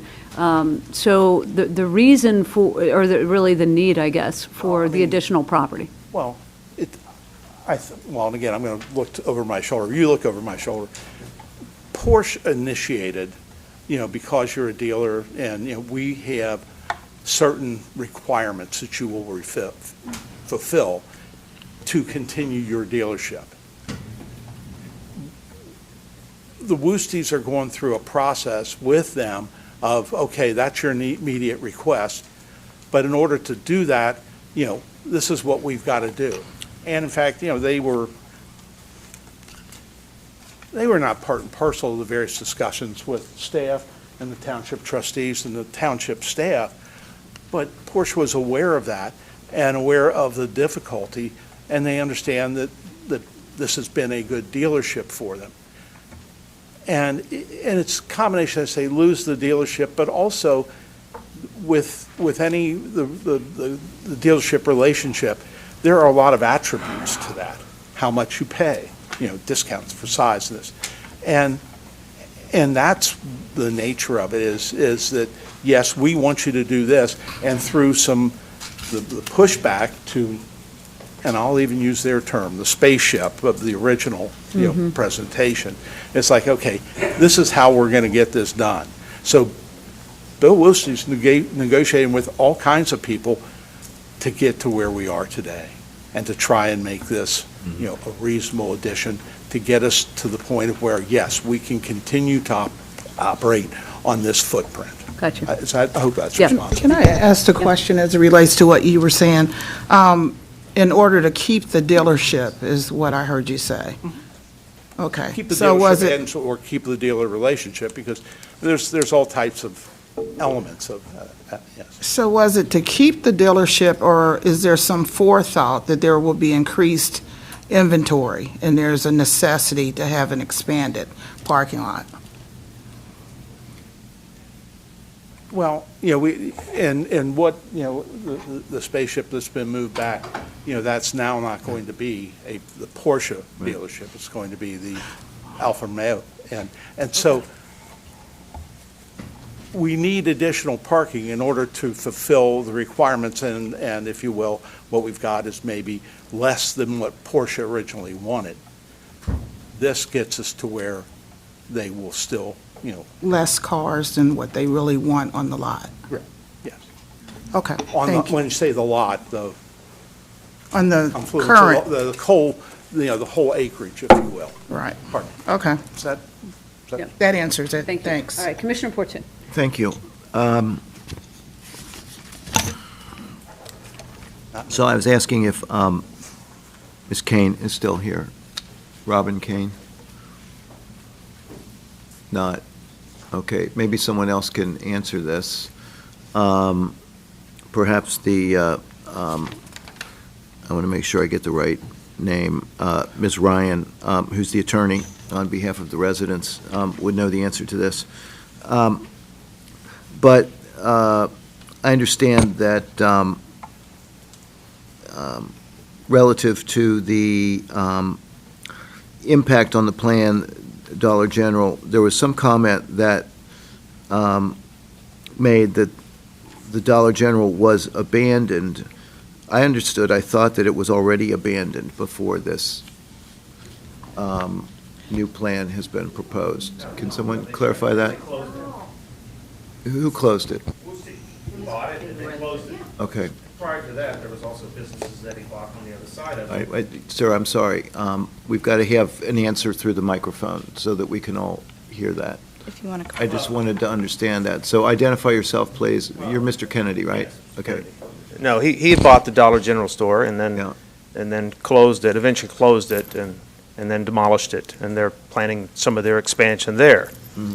From what I understand, the Maserati. Okay, I was just confused as to the sequencing of things. You've answered that. Thank you. Thank you.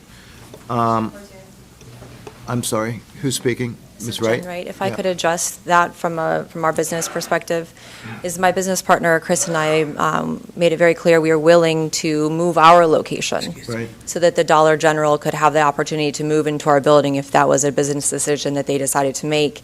We never received that phone call back from Dollar General, and I'm not privy to understanding why the Dollar General made the decisions that they did, but I wanted to add that for our awareness. Yeah.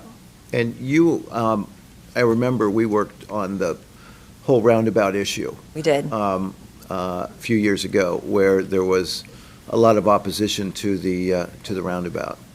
And, Correct. And that was community oriented also. And you and others, residents, worked together to cause the abandonment of that project proposal. So I just wanted to note that, and thank you for that. Because I think that's important also, that in terms of being a third party to this, in essence, you might say you've been on both sides of the issues in terms of resident opposition to new proposals that were advanced for the purpose of development and the like. So. Yes, Thank absolutely. you. Yeah. And when we all come together and Right. look at the big picture, it's Thank you, Ms. Wright. washes out. Thank you. Thank you. Mr. Ty, former trustee Ty, Mike, thank you for being here. You raised a very important question about stormwater impact that caught my ear also. Has there been no stormwater study or impact study of what additional parking is going to do relative to stormwater runoff in what is already a potentially flood-prone area? Do you know? Mr. Snyder, can you address that? Thank you, Mike, for raising that question. So the project is sent as all zone changes are sent to numerous review agencies within the county. One of them being the what used to be the Public Works Department, the current Stormwater and Infrastructure Division. And there are two parts to that review. One of them is for the stormwater drainage system, and the other is for the special flood hazard areas. We've received a response from both. The special flood hazard area had no issue with the proposal. They have entered a approval into our review system, as has the Stormwater and Infrastructure Division. There is a concept for stormwater on the plan, and they will be a part of that review and inspection during the construction process if it gets approved. So we've heard from both departments, and they have no issue from a stormwater or a flooding perspective. Todd, what happens in Madison Place is there's not enough storm drains. What happens when you get these monsoon rains, which global warming we're going to have and have and have, Well, we're having. The rainwater we're having gets into the 50-year sanitary. We're having 50-year storms every year. Every year, yes. Yeah. This rainwater gets into the sanitary sewer, because there's no place for the water to go. Right. These aren't combination sewers. When I was a trustee, I thought we had combination sewers, Yeah. because there's sewage coming up to people's basements. Just inflow and infiltration. into Absolutely, the- but there's no drain anywhere near this. The nearest drain is down on Edith, and there's one down on Plainville. The one on Plainville drains into Whiskey Creek and Marymount. The one on Edith drains into Little Duck Creek. Yeah. You remember that in 2001 with the two people in Fairfax I Township? do. Absolutely. Very well. So it needs to be addressed, I think, but the retention pond's not going to hold all this back. I mean, but I think we need to be assured as residents that this is not going to affect our sewage, a problem that we have with get it, sewage. yeah. And the township even did a study. They know that there's a problem. Pipes are too small. They need to be up, you know what's going on. Hell, do. you're the best. And how you doing, MSD Todd? is in the room. How you doing physically? I'm Okay. doing very well. God Thank bless you, Mike. sir. Thank you. Yeah, thank you. Okay, I'm sorry, Madam President. Let me chime in, because I've Yeah. got a green-related question as well. Yes, go right ahead. Go right ahead as I'm walking through this. Yeah. So there was, I think, a comment related to the buffer zone Mm-hmm. and how the buffer zone had been reduced from 50 feet to 20 feet, I think you said. I'm wondering about the rationale for that as well. It's also related to stormwater runoff, obviously. Yeah. But I don't know who is best to respond to that. Brian? All right. I did allude to this during the presentation. The requirement for this property, because it's not located in the SPI district, based on the high impervious surface ratio, if it were outside of, not in the SPI district, is 50 feet. It would be required to have a 50-foot buffer. One of the main goals of the SPI district when we worked with the township on creating that was to reduce that size buffer because of the fact that most of the developments in this area have a high impervious surface ratio, and the limited size of the properties in the area doesn't equate to a 50-foot buffer. You lose a lot of potential for redevelopment because there's no chance to meet that 50-foot buffer and still make your project work. And that was something that was discussed during the SPI creation. It's not in the SPI, as was stated earlier. I did state that the applicant cannot add it to the SPI district. That doesn't mean that the properties can't be added by the township to the SPI district. But because of its proximity, because of some of the things that are in the comprehensive plan related to expanding the SPI district or using the SPI standards in this area, and the fact that the comprehensive plan shows for a larger retail area, staff found that the 20-foot buffer would be appropriate, and we recommended approval of that. Again, that's a staff recommendation. It would require a modification of the current zoning resolution. That modification was recommended by the Planning Commission and the Zoning Commission as well, and it's part of the recommendation that's before you today. Ultimately, it is your decision. I don't have a very good sense of the 20 feet versus the 50 feet related to this particular piece of property. It's kind of hard for me to envision, because we're talking about, am I right, we're talking about right here? Sure, yes. Yeah. I think on this plan here, the 20-foot buffer is there. The extra parking space is another 20 feet, so that's 40, and then 10 more feet, so halfway through this aisle would be the edge of the buffer. Okay, that's helpful. All right, thank you. And I think to follow up on that, Brian, it's ultimately our decision, meaning there are conditions to this. The board has the ability to impose its own conditions as well if we were to approve this. Correct, yes. What's before you from the Zoning Commission is their recommendation. Right. Any of those conditions or modifications or variances can be modified by this board, and you can add more that aren't currently in there, yes. Yeah. And to elaborate further, what we have in front of us today, I understand, is a compromise from what was originally proposed. So we do have those records consistent in the with file. original plan.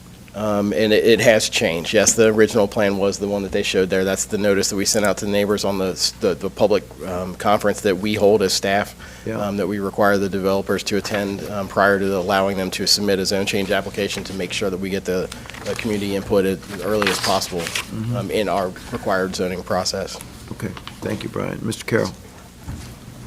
And just to follow up, on the buffer area, and I think I've got these numbers correct, and hopefully the gentleman from PDA can tell me, that it's my understanding that the requirement for the screening of the vegetation would be 3.3 per 100 feet. Mr. Woosty's going to do 6 per 100 feet. Shrubs scheduled at 15. These are little numbers. 15 per 100 feet, and we're going with 26 per 100 feet. Again, in an effort to get this, development and increase the screening and everything for the area. Okay, thank you, sir. I have 2 more questions, Madam President, just to give you an idea, and thank you so much for the deference on this. Is Ms. Bryant still here? Ms. Bryant, I have a question for you, if you don't mind.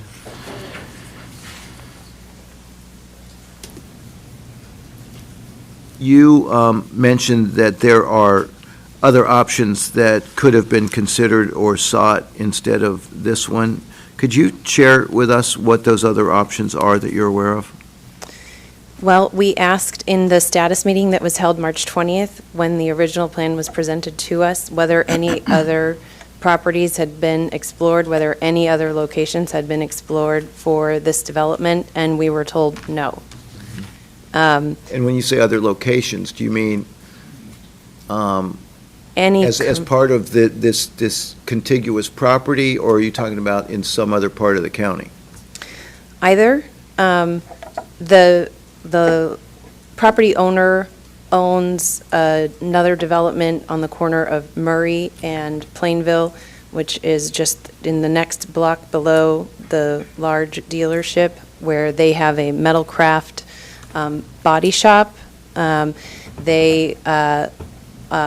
we were in the status meeting, there was a gentleman who owns the 0 to 60 site, which is the one property in between those two.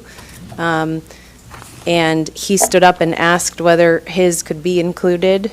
And it's my understanding that at one time that would have been an option for the dealership to consider for In purchase. what respect? The dealership would have to buy their property and then? And the dealership claimed at one point that it's contaminated, and we saw no proof of that, or it was never explained to us what other options they explored within the commercial zone to expand, as opposed to buying up residential property and having it rezoned. And what is 0 to 60's business?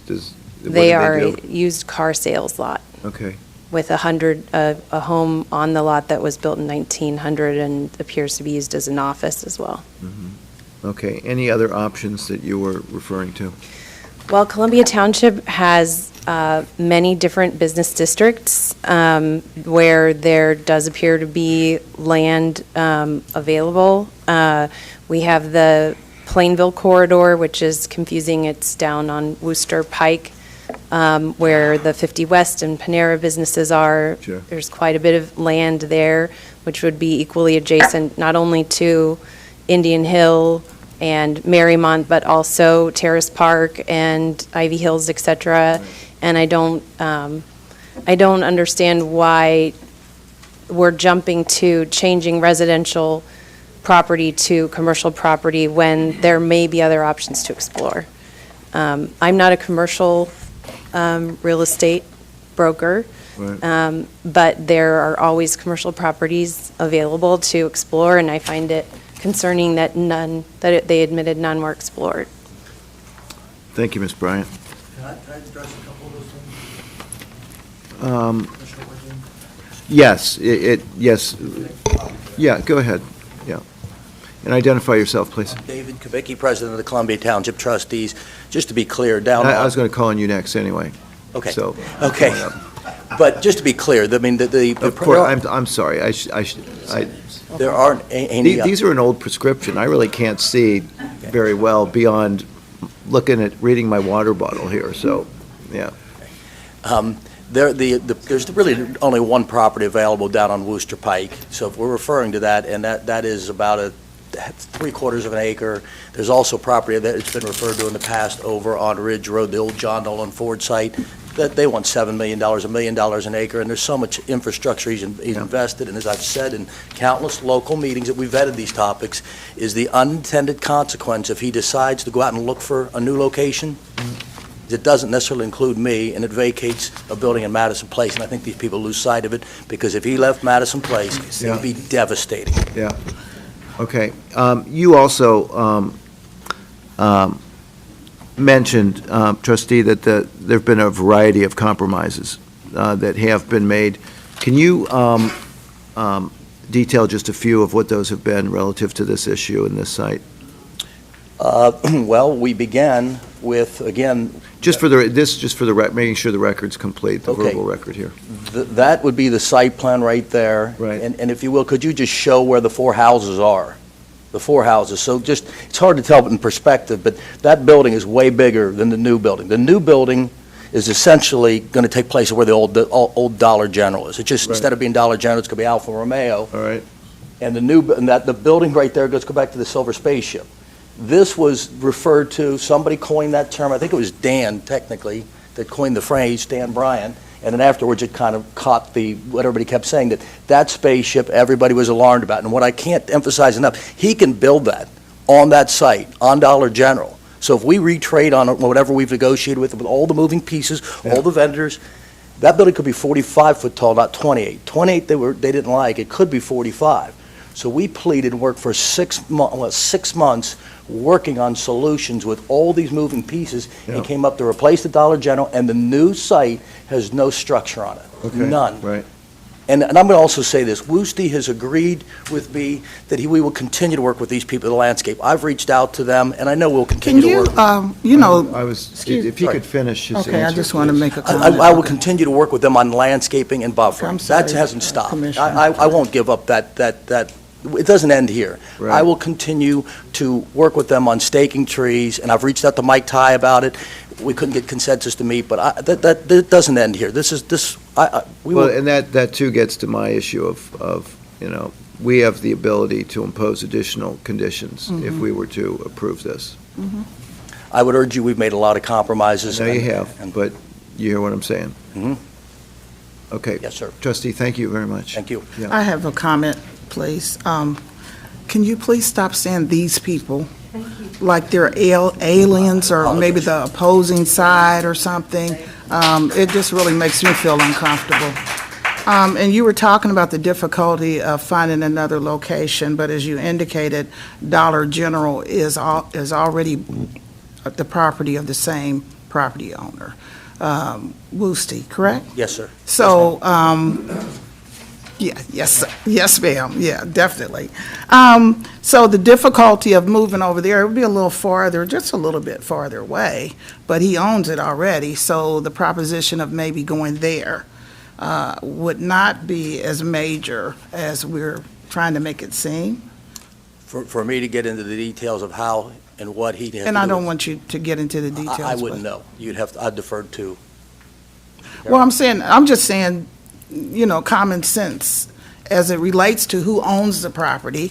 And then if we were saying, you talked about the Porsche dealer making demands and things like that, but if they find out that the community is against this proposition, and the only other proposition would be that, I can't speak for them, but that they would be in agreement of moving it over there, then I would think that the Porsche dealer would maybe consider that. Is that not something to? All of the properties that are in play, the old Larry Daniels has an operation in it. The 0 to 360 is not available that they refer to. What about Dollar General? Dollar General's being occupied. That is the building where Alfa Romeo is going in right now. So the building that you see right there is the Dollar General lot. So wait, Wait so a just to minute. clarify, so that's instead of the other building that's in the other sketch? Is that right? Correct. Instead of the? Correct. The building you're spaceship or seeing, whatever. Commissioner Dumas, Right at the area that's being yes. Commissioner Dumas, the building you're seeing sitting right here, you guys want to point it out? That, no, the site plan.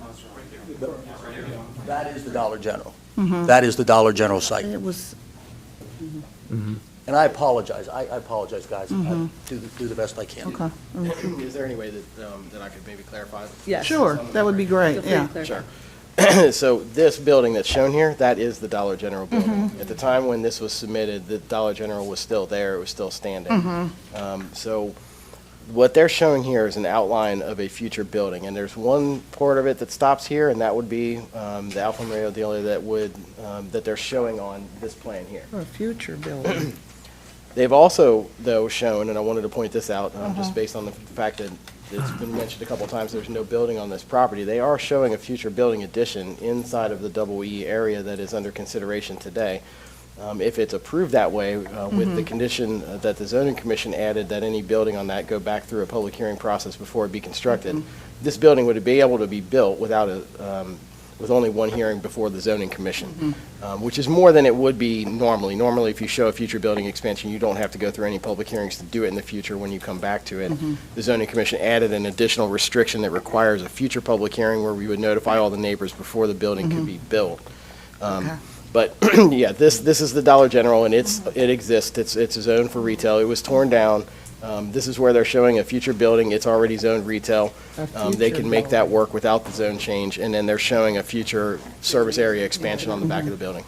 Right, thank you. Thank you. Can I add something? They did have a purchase contract on the 0 to 60 property. And what they did a soil sample and found out it was contaminated, and they backed out of it. So just to add that to the conversation. I know the owner. I know everybody in Columbia Township. I've been there 62 years. So. Thank you. All right. That concludes the individual questions I had. Thank you very much, Madam President. Okay. So, thank you all for being here. I'm going to ask the administrator, so I know we need to either extend or close the hearing related to this. Give us our options here. Sure. So if you're satisfied with the testimony that you've received and you don't have any additional questions or need any additional information, something like specific that you would ask for and need a continuance for, then you would want to close the public hearing and request a resolution in one way or the other at the following meeting. However, you do have the option to continue the public hearing in progress to get future testimony on an issue or a question. Yes, those are your two options, sorry. Yeah. All right, so I feel as though we do have more questions. And so I'm going to move that we continue the hearing for a week. Is that, for a week? Does that sound? Okay. We're going to continue the hearing for a week, kind of put our heads together and review the information that you all have given us on either side of the issue, and then we'll take it up at our meeting next week. Madam President? Yes. I am in favor of that. May I suggest, though, that there is possibility that in a week we may not have all the other information. I completely understand that. And we might have to extend the hearing again. But I think it will be helpful to have additional conversation in a week. Right. And that's kind of what I'm getting at. So we will continue for 1 week. We may go beyond that, we may not. But I do think we need to continue to have this conversation. Okay. Okay? Yes, I Is that agree. good? Yeah, all Agreed. right. So that's my motion. Second. Commissioner Dreehouse? Yes. Commissioner Summer Dumas? Yes. Commissioner Fortuyn? Yes. All right. Thank you all for being here. Appreciate it. Thank you.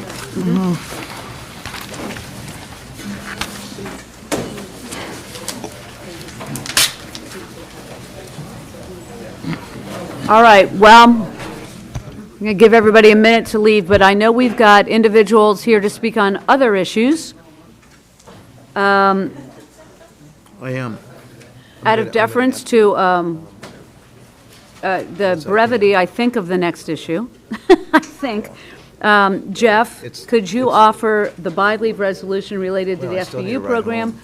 Is she able to We have stay? one speaker related to that, and then we're going to move into the other issue where we've got other speakers' cards.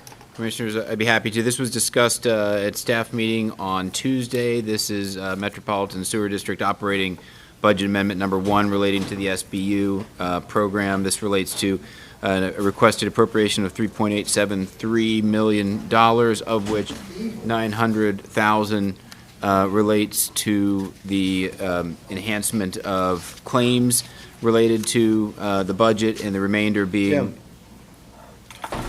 I'm sorry, Administrator. I'm sorry. I should not have spoken out like that. Oh, no, that's okay. No, you go on ahead. Yeah. The remainder being related to prevention and maintenance activities relating to the SBU program. So I don't believe we received any questions since Tuesday. The administration was supportive of this on Tuesday, and we remain supportive of it today. I know we have MSD staff here if there's any additional questions that are needed. So. Okay. Before we, is Marilyn Wall, yeah, she's still there. Okay. Why don't you come on up, Marilyn? Pleasure of the floor for 2 minutes. Thank you. And I want to thank you for extending the time for just considering this issue, just so people could have a chance to look at some of the data. There are a lot of questions yet, I think, about the SBU program and its implementation and the cost of prevention devices, the cost of engineering studies for each and every one of these, to trying to look into the issue of the lengthy delays and the timeline it takes to get a prevention device installed and how long people have had to wait. The reasons for those, why we're not doing more capacity projects more expediently to address backups, particularly in areas where we have had many backups and these issues have gone on for years. Why we don't have an overall green infrastructure plan to deal with a lot of these problem areas. What criteria is being used to determine should a property be acquired or should there be prevention devices. Certainly in Muddy Creek, there appear to be a lot of properties where the claims and the cost of cleanups and the cost of prevention devices didn't solve the problem, but then again, the cost of all of that may in fact exceed the property value or is a sizable percentage of the actual value of the property. And acquisition may have made more sense, especially in terms of the long-term use of the property. And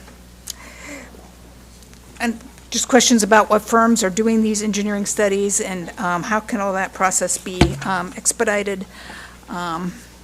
What are we going to do if the OEMA grant isn't successful, or if it in fact costs more than to fix the situation than is in the grant, and what happens to the property owners as well. So these are just some of the questions that come up around this, and I think we really need to get an independent review of the program's implementation and what can be done to make it more cost-effective and more fair. Thank you. And I don't disagree with any of that. I think from my perspective, I would like to get this going so that we don't have any delays in the SBU program.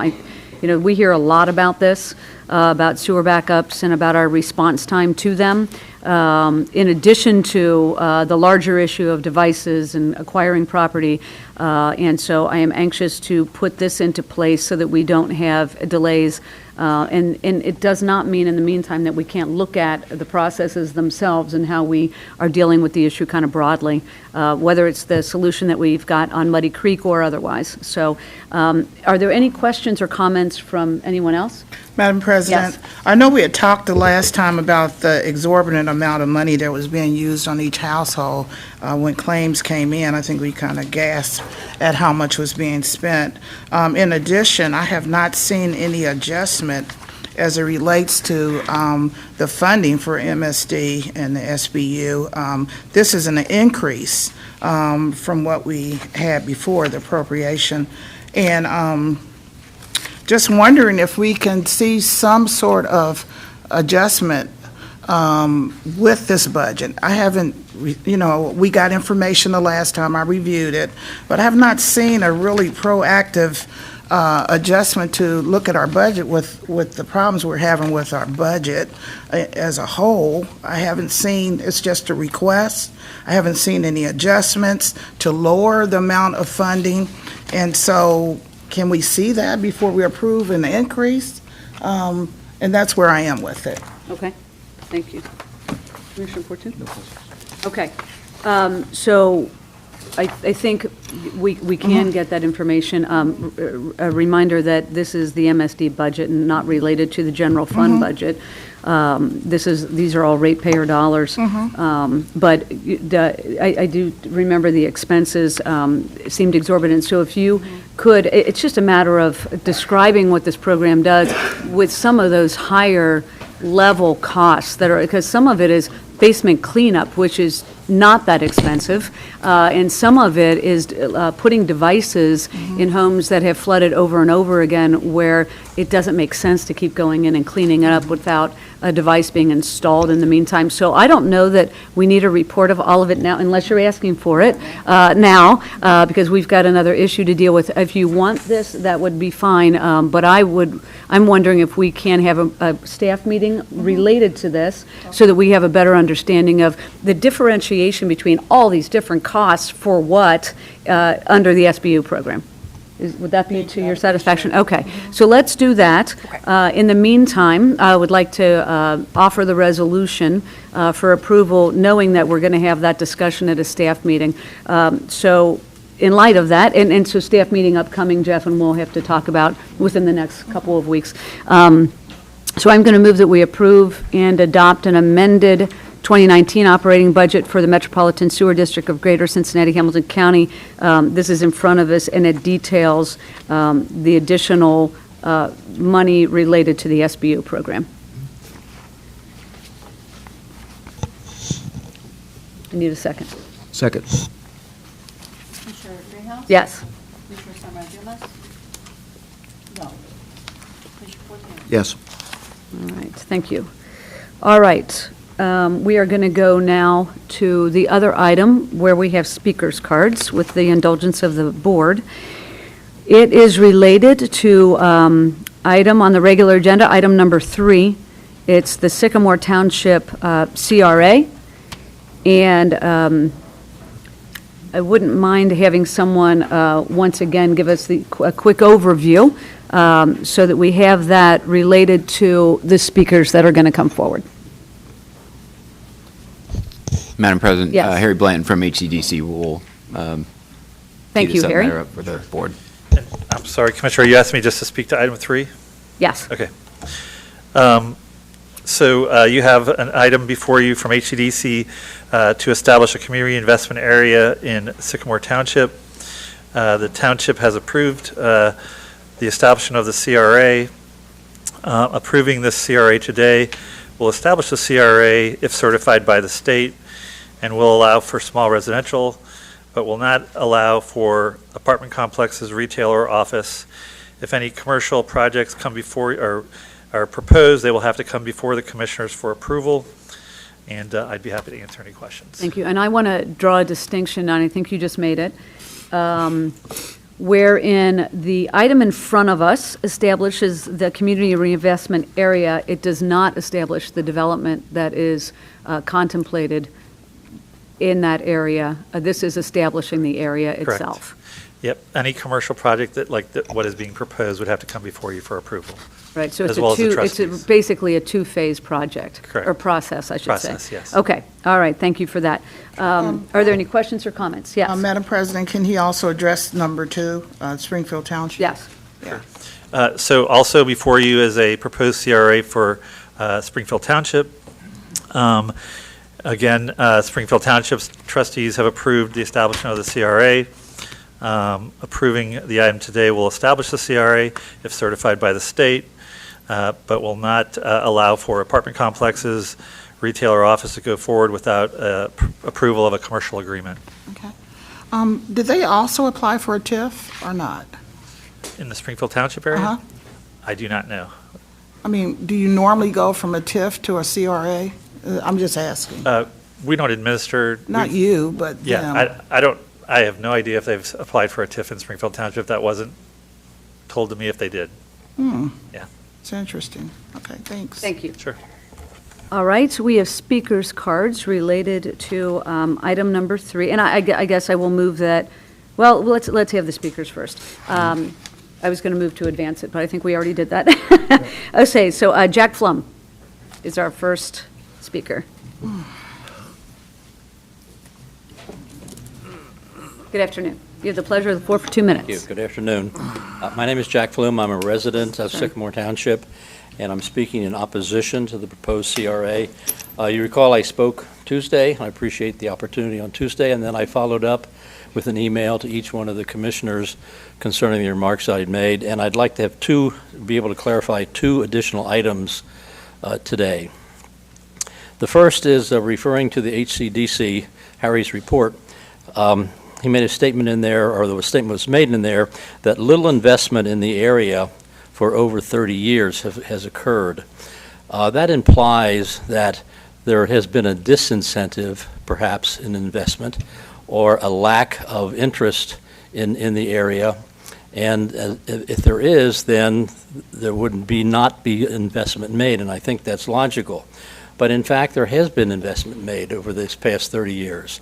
And they were the owners of the apartment buildings, 24 units. Many of them, some of them were occupants also. They put new roofs on, they painted the sidings, they did landscaping, they did the things to keep the units current. And that's in the absence of any building code violations. I think we can assume that. So there was investment made. It just wasn't made by a big developer. It was made by a lot of little people who lived there and created and maintained a stable and comfortable neighborhood. The second part of my comments today has to do with another statement made in the HCDC report, and that is that an abatement should not be approved before project work begins. Now, what is the definition of project work? And I think that's part of the issue. I would maintain that the activities that the capital investment group has followed in the past.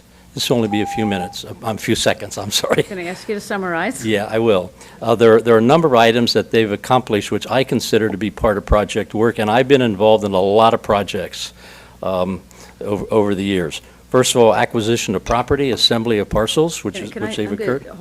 Did you want to yield your time? To whom? To Jack. What is your name, Glenn? All right, very good. You've got 2 more minutes. Okay, thank you. Thank you.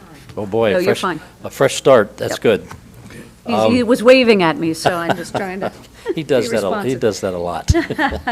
Okay, there are at least 6 or 7 items that has been pursued by capital investment that I think falls under the definition of project work or project development. First of all, the acquisition of parcels. And that was a difficult process. It took a number of years for SIG to do that, and it's been accomplished. The second part has to do with zoning as part of project work. And again, I've been involved in a lot of zoning applications. And that's a very critical part of project development and project work. The third one is preparation of architectural drawings. There's a set of drawings residing in Sycamore Township that's probably about that thick. They are virtually building and construction documents. The fourth thing is that the occupants of the parcels, the 24 apartment buildings, have been evicted, and they're gone.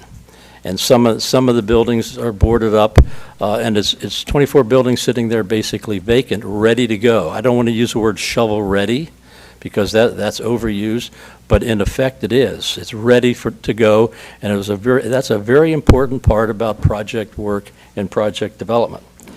Lastly, one of the requirements is that there be at least one residential unit in a CRA.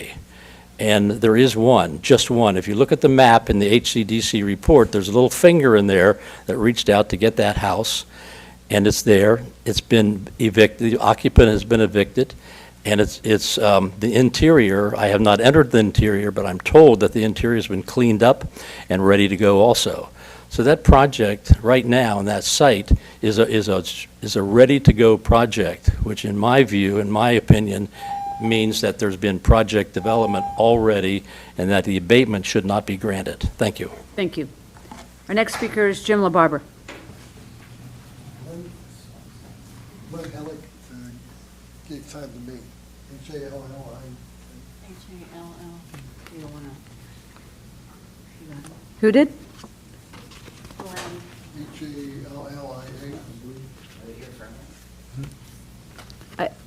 I don't have a card. No. I'm going to hold up because I need 4 minutes. Okay. I'm going to call the next speaker, Tracy Hughes. Are you Tracy Hughes? Okay. All right. Thank you. Pleasure of the floor for 4 minutes. Number one, Capital's Greg Fusaro said Tuesday, in the democratic process, the Sycamore Township trustees voted 2-1 in favor of the development in the CRA. The democratic process. Regional planning denied, too dense. Sycamore Zoning Board denied. Hundreds of residents, meetings. Your constituents paid for their own lawyer. Overwhelmingly against this at this density. The residents don't matter. Residents aren't included in this process. They can't afford the high-priced lobbyists to defend them that you've seen here in these meetings. Yes, the democratic process. Number two, I'm Jim LaBarbera. I'm the Sycamore Township trustee, the no vote. The emphasis has been on the 2-1 vote. Why no compromise, LaBarbera? What's wrong? Something must be wrong with me fighting for the residents.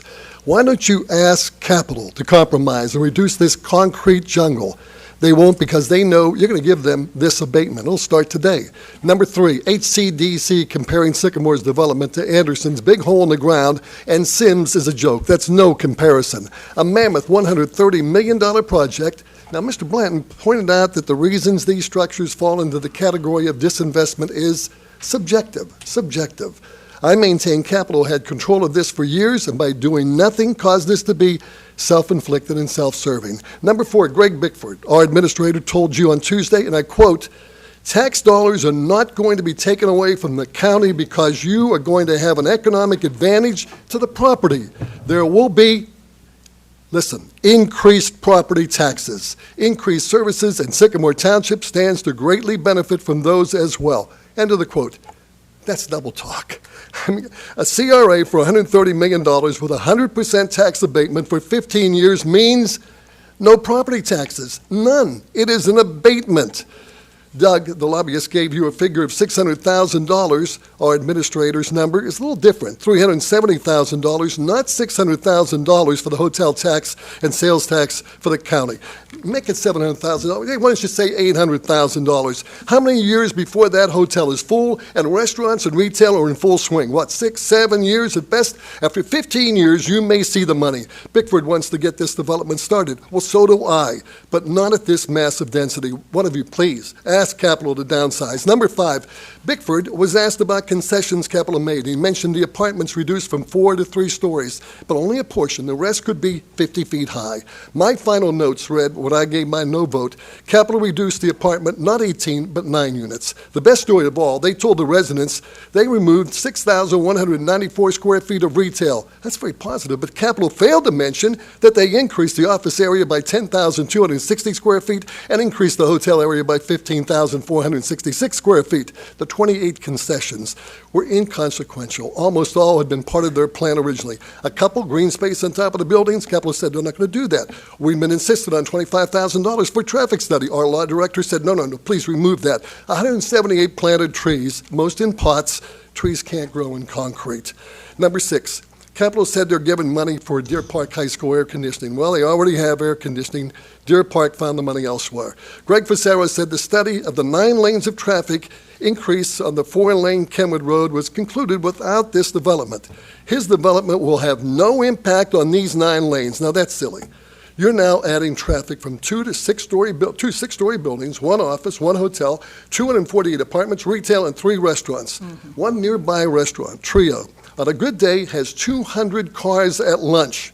200 cars, 3 restaurants. If they are moderately successful, maybe 450 cars. The democratic process. Well, this is the 4th time that you've heard me, a Sycamore Township trustee who voted no, and the passion I have to support the residents. You heard me. I hope this time you listen to me. Capital asking for a CRA is wrong on so many levels. You're about to create a dangerous precedent with ramifications that will be felt for years. Thank you very much. Thank you. Our next speaker is Doug Mormon.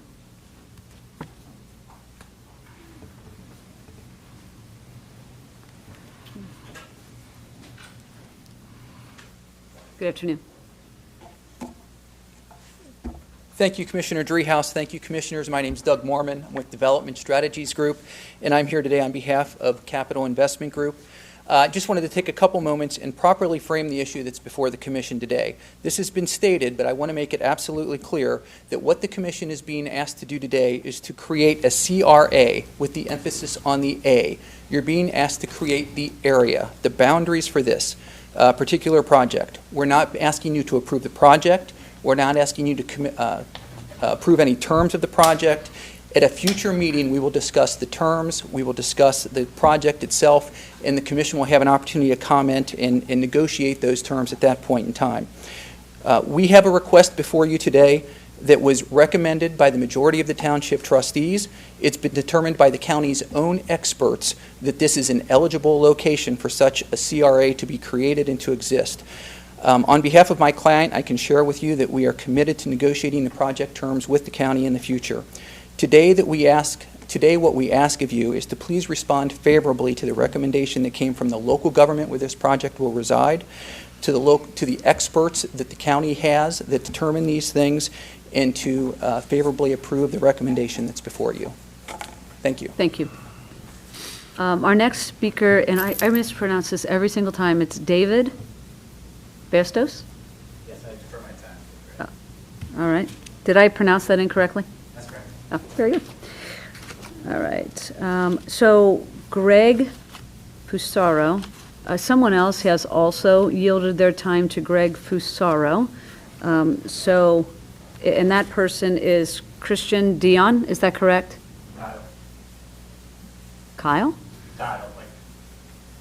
Oh, okay, sorry. All right, so if Greg would come forward. And how many minutes? 6 minutes. Thank you. Good afternoon. Afternoon.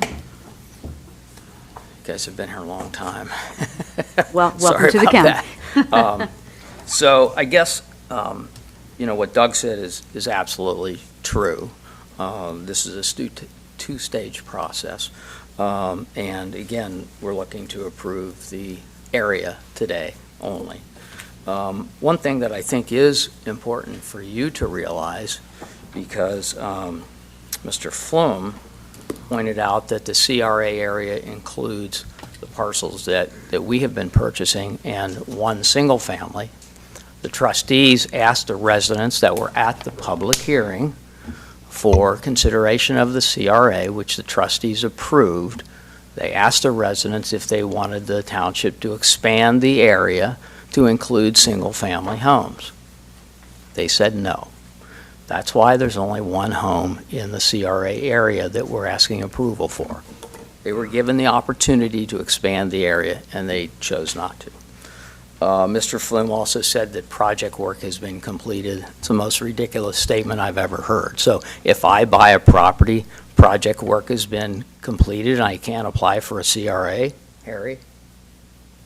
I mean, it just doesn't make any sense.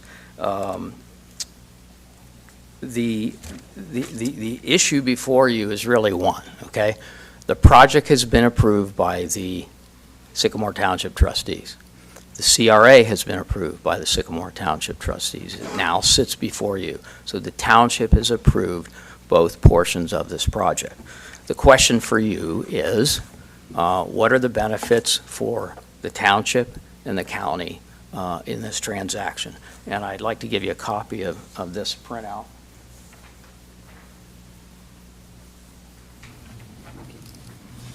Thank you.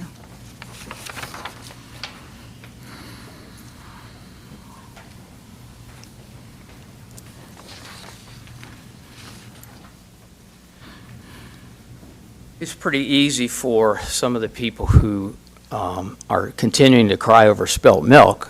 We haven't seen any data. We haven't seen any reports. We haven't seen anything from them to substantiate any of the claims that they've made or any of the misrepresentations that they've made. These are the numbers that we've put together thus far, and these are factual. This is their estimates, of course, but these were put together by the UC Economic Studies Department, and that report was presented to us. These figures come out of that report. The first thing I think that's important to note is the CRA, the abated dollars will go to pay for the debt on the public parking and the public infrastructure. The public parking needs to be supported because in the suburbs we can't charge for parking. So the only way to pay for that parking is through some private public partnership, which is what we're talking about here. And you need to know that without the CRA, that infrastructure and that parking can't be built. And if that can't happen, then the project won't happen. But currently, the annual real estate tax paid to county and agencies is $44,000. With the CRA, that goes up to $81,000 approximately because the land gets valued higher. Okay, so that's an increased $37,000 a year. Again, UC studies indicate that the annual hotel tax revenue to the county and its agencies, $355,000 a year, that is currently not there. In addition to that, new annual sales tax revenue to the county and its agencies, $200,000 a year, which is currently not there. So on an annual basis, when the project is stabilized, we're looking at anywhere between, say, $550,000 and $600,000 a year to the county, which currently has a budget deficit of $20 million. Not sure what it is, but this is a substantial, makes a substantial debt in that budget deficit. Over a 15-year period that the CRA is in effect, it's almost $9 million in revenue. Deer Park School District also benefits from this. They are currently receiving $125,000 approximately in taxes. Their taxes with the incremental increase in the land value will go up to $225,000 a year. We are making a over $1 million upfront payment to them, which they designated initially to air conditioning the junior and high school. We have no control over how they use that money. If they've found a way to do that and they want to use it for something else, that's a commitment that we made to the Deer Park school system. In addition, they'll get annual pilot payments for 10 years of $200,000 a year, and after that it goes to $300,000 a year through the 15th year. $300,000 a year additional revenue to them for a total of $4.7 million over 15 years. As I indicated, the CRA is necessary for the public part of this project, parking garage and public infrastructure. Without it, we don't have a deal. If we don't have a deal, we'll be forced to sell the property. Just so you know, the one and probably only logical buyer is Jewish Hospital, and they're tax exempt. This is a two-step process. We appreciate that. We look forward to the opportunity on the next step to negotiate and work with and collaborate with the county to come up with a system that works for all of us. Thank you for your time. Thank you. Our next speaker is Standish Fortin.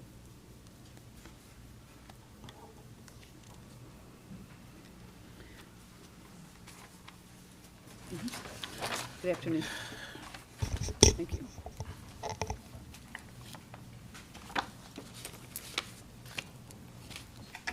Standish Fortin, resident of Sycamore Township, Hamilton County. I feel dirty listening to these proceedings. I studied real estate at the University of Cincinnati, and what I've seen as far as political contributions and pay-to-play politics that everybody refers to as the swamp is being done here. People can call it deal-making. I don't care. I'm a numbers guy. One of the individuals quoted what Doug said. Well, I found out that Doug works for a government strategies group who is contracted by the commissioners. So we currently have somebody contracted by the taxpayers on their behalf lobbying for the waiver of taxes for another client of theirs. How this occurs is mind-boggling. The contract clearly states that they are to have prior written approval before entertaining or acting in such a capacity. To my knowledge, that does not exist. Separately, if you did not know, and I'm sure most of you already do, that the Inquirer ran an article today about the snowball effect of tax abatements. You have a budget problem. You're going to be talking about it for quite some time. This county will probably be talking about it for decades. If the CRA is created, it's a tax giveaway. I'd like one. Everybody would like one. Where's the Tea Party here today? I'll speak on their behalf. If the CRA is not granted and the project occurs, which is prime real estate, the tax revenue will increase from property taxes of approximately $800,000 a year. That will help the budget. You can read the quotes out of the article from Model Group COO Bobby Malley. There's a reason that the building sat vacant for decades, and this is why CRAs were used. CRAs were used in Over the Rhine because the market had failed. That is not what exists in the Kenwood area. Thank you. Thank you. I'm going to ask the administration to respond to the initial comment, or if not at this time, maybe in the future, respond to the comment about the consulting group. I'd be happy to, Commissioners. So there, I think there is a bit of a distinction here. So we do contract with Government Strategies Group for our state lobbying efforts. Mr. Doug Moorman works for a related group, Development Strategies Group. When we contracted with Government Strategies Group, we specifically had the conversation with GSG as to whether or not we wanted to also engage the services of Development Strategies Group to assist with economic development programming. We chose not to do that. We did choose to contract directly with Government Strategies Group only. We have to have lobbyists register at the state on our behalf individually in terms of who are going to represent us. Mr. Moorman is not, on behalf of Government Strategies Group, registered at the state to lobby on behalf of the county. So that's just some information for your background. Having heard this for the first time today, that's what I know off the top of my head. It's a serious issue, and I just wanted to get your first blush. I will follow up to confirm Yes. all of what I just told you, but also just to see if there's any other issues that we need to be concerned about there. Thank you. You're I welcome. appreciate your follow-up on that. Our next speaker is Greg Bickford.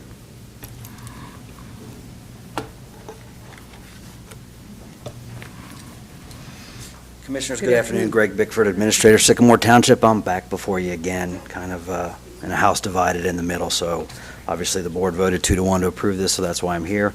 I did provide some requested information to the board earlier today, so I'm just here to answer any questions that you may have. One point I do want to bring up is the tax revenue coming off the site today will continue regardless of a CRA. So if CRA is granted or something happens, your existing revenues will continue. It's just the new revenues that will be abated or however the deal is structured. So if I can answer any questions, I'm happy to do so. Okay. Thank you. That was our last speaker. I had a question. Okay, so that was our last speaker's card. So, yes, please. Sure. Okay. Yep. So I did receive the letter from the school, but the 28 conditions that I had asked about, I don't remember receiving that. I'll turn to Holly. They were sent to her. They were sent yesterday? Okay. Okay. Thank you. I'm trying to locate those. We got them. It was via email, I believe. Yeah. Okay. From Holly, did you send that? You sent that along, didn't you? Okay. Thanks. Okay, thank you. Are there any other questions or comments? I have several. Okay. My question, for Springfield Township, you want me to talk about the CRA for that? Okay. Sure. Whether or not they apply for a TIF, I mentioned that earlier, and I think they need to go back and do that. That's my opinion of that. I don't know why they didn't, because that's normally the process. CRA has not as much of a responsibility for the township as it would be for the TIF. So, but as it relates to Springfield Township, several comments. Or do you mean Sycamore or Springfield? Okay, let's move to Sycamore Township. My question is, does it qualify for a CRA? I think that's been in question for a while through all the hearings. Is it even something that qualifies to apply for a CRA as I look at the definition? And then no one can tell me why that area has not been successful. I asked the question the last time. And so are we going to do a government bailout or give a CRA for an area that we can't even come up with why it hasn't been successful? So we pump money into that or use a different flow of money to make that happen. I think we need to have a better understanding of why that area has not been successful.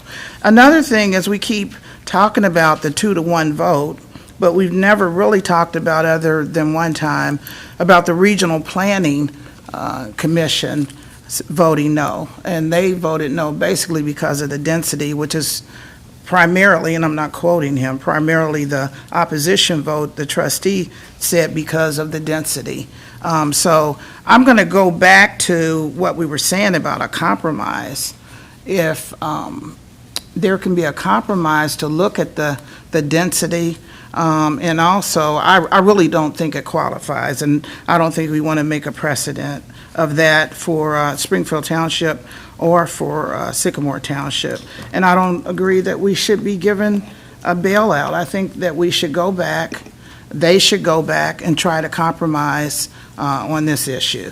And the Regional Planning Commission made the decision for a reason, so it's not just the trustee, and I think we need to look at that. And that's all I have. Thank you. Is Harry, would you come forward and address the issue as to whether or not this qualifies for a CRA? I can't. That's why I thought it was Harry. Sorry. Oh, and so there are two questions on the table. One is related to the qualification of the CRA, and the other one is related to, I think, the vote that took place previously. Right. Yeah. So, Harry, can we get the first one answered, please? Yes. So, as I stated here Tuesday and previous Tuesday, obviously people can debate about whether it meets the law, and we've talked about it's discourage of investment is what they say in the law. Our interpretation and what we've done in the past, this is consistent with some of the other CRAs that have been approved by the state. So we will obviously just have to see if the state will certify it or not. If they will not, it will not go forward. So that will be determined on whether it meets the law or not. So. But as relates to the county, I mean, the qualification, because we've done I don't know how many CRAs in the past. I think about 14 or 15. There's 10 current and still in existence. Some of them have sunsetted, but we've approved very similar CRAs in the past that have met the same standard. So. The same standard. Everyone has met the same standard as... No, not everyone. There's very differing degrees of disinvestment in different CRAs. I'm just saying that we've approved, I presented 3 before on Tuesday that I thought were very similar to this in terms of, the areas were very similar. Madam President, if I could ask a question. I don't know what the urgency is of this CRA. The possibility of maybe going back, reapplying, maybe even next year for a TIF, and see, I know they were not approved for a TIF, but what is the urgency of making this area a CRA versus going back and maybe reapplying again for whatever conditions they did not get it before, the TIF? The TIF, if we're talking about Sycamore Township, the TIF was not voted on by all 3 trustees, and the law in Ohio says that all 3 trustees have to approve it. I'm aware of that. Yeah. What I'm saying is if there's some agreement or some compromise as it relates to even the density or whatever, maybe all 3 may vote on the TIF. I know how important it is you have to have 3. So the urgency of pushing this CRA versus maybe going back and reapplying and some compromise with the trustees to see if you qualify. I mean, if you will be approved for a TIF versus pushing this down my throat. Ma'am, I'm not pushing anything. You're not. We're just Of course processing you're it. not. I think it's up to the township and the developer to answer that question. I don't know about the urgency in their eyes, but I'm just presenting it to you as I've been asked to Well, do. Harry, I know you're not pushing it down my throat, okay? So if you took offense to that. But I'm just I'm not saying, offended. I don't know what the urgency is. And I feel like we've been having this hearing, we've been looking over it, and trying to review and trying to be fair. Just wondering, I know oftentimes even in Forest Park, when we didn't get approved for a TIF, we went back and reapplied. So I just wanted to bring that out. Okay, thank you. Thank you. So to the second part of the question, which was the previous votes related to this. Action by the RPC, is that what you were going to ask? Yes. Okay. So I just clarify the record of proceedings from the May 3rd meeting on 2018. You want to know who that is. This is James Noyes, Director of Planning and Development. Thank you very much for making sure I got that in there. The RPC voted to take no action on this, 6-0. So that was their vote. The issue came up traditionally, and at the time it was required for all zone changes in unincorporated areas of the county have to go through the RPC for review. At that point, the Sycamore Township had sent this to us for action to the RPC. So our team, our staff prepared a report from that point, and there was a meeting, and it was on the meeting agenda. However, at the meeting, it was determined that there was an overlay district that wasn't known previously and wasn't identified by the Sycamore Township staff and provided to us, because they're the ones who give it to us. So at the meeting, it became evident, the Sycamore Township zoning administrator was there and clarified that yes, there was an overlay zoning district and it did not require a zone change. Therefore, no vote was necessary because it wasn't a zone change and didn't require any action by the RPC. So from that standpoint, no action was taken by our own RPC. Okay. Does that help clarify? Okay. Yeah, thank you. Thank you. Okay. Commissioner Portun. Madam President, thank you. First of all, Mr. Fusaro, if you could help walk through this chart that you handed out to us for me, please. You're indicating in terms of projected revenues to the county, and these are, first of all, are these based on a particular type of development? All right. Well, we have one, in case you need it. Yeah. So as not to delay. Sure. Take your time. That's all right. The one says without the CRA, with the CRA amount of increase. Yes. All right, those numbers were gleaned from estimates arising out of a particular type of development, is that right? That's correct. All right, and which development is that? That's the development that was approved by the township trustees, which includes 248 apartments, approximately 100-room hotel, approximately 115,000 square foot office building, and 2 restaurants with a public parking garage of about 900 spaces. Right. None of which has been formally approved by this body. Right. The development? Yes.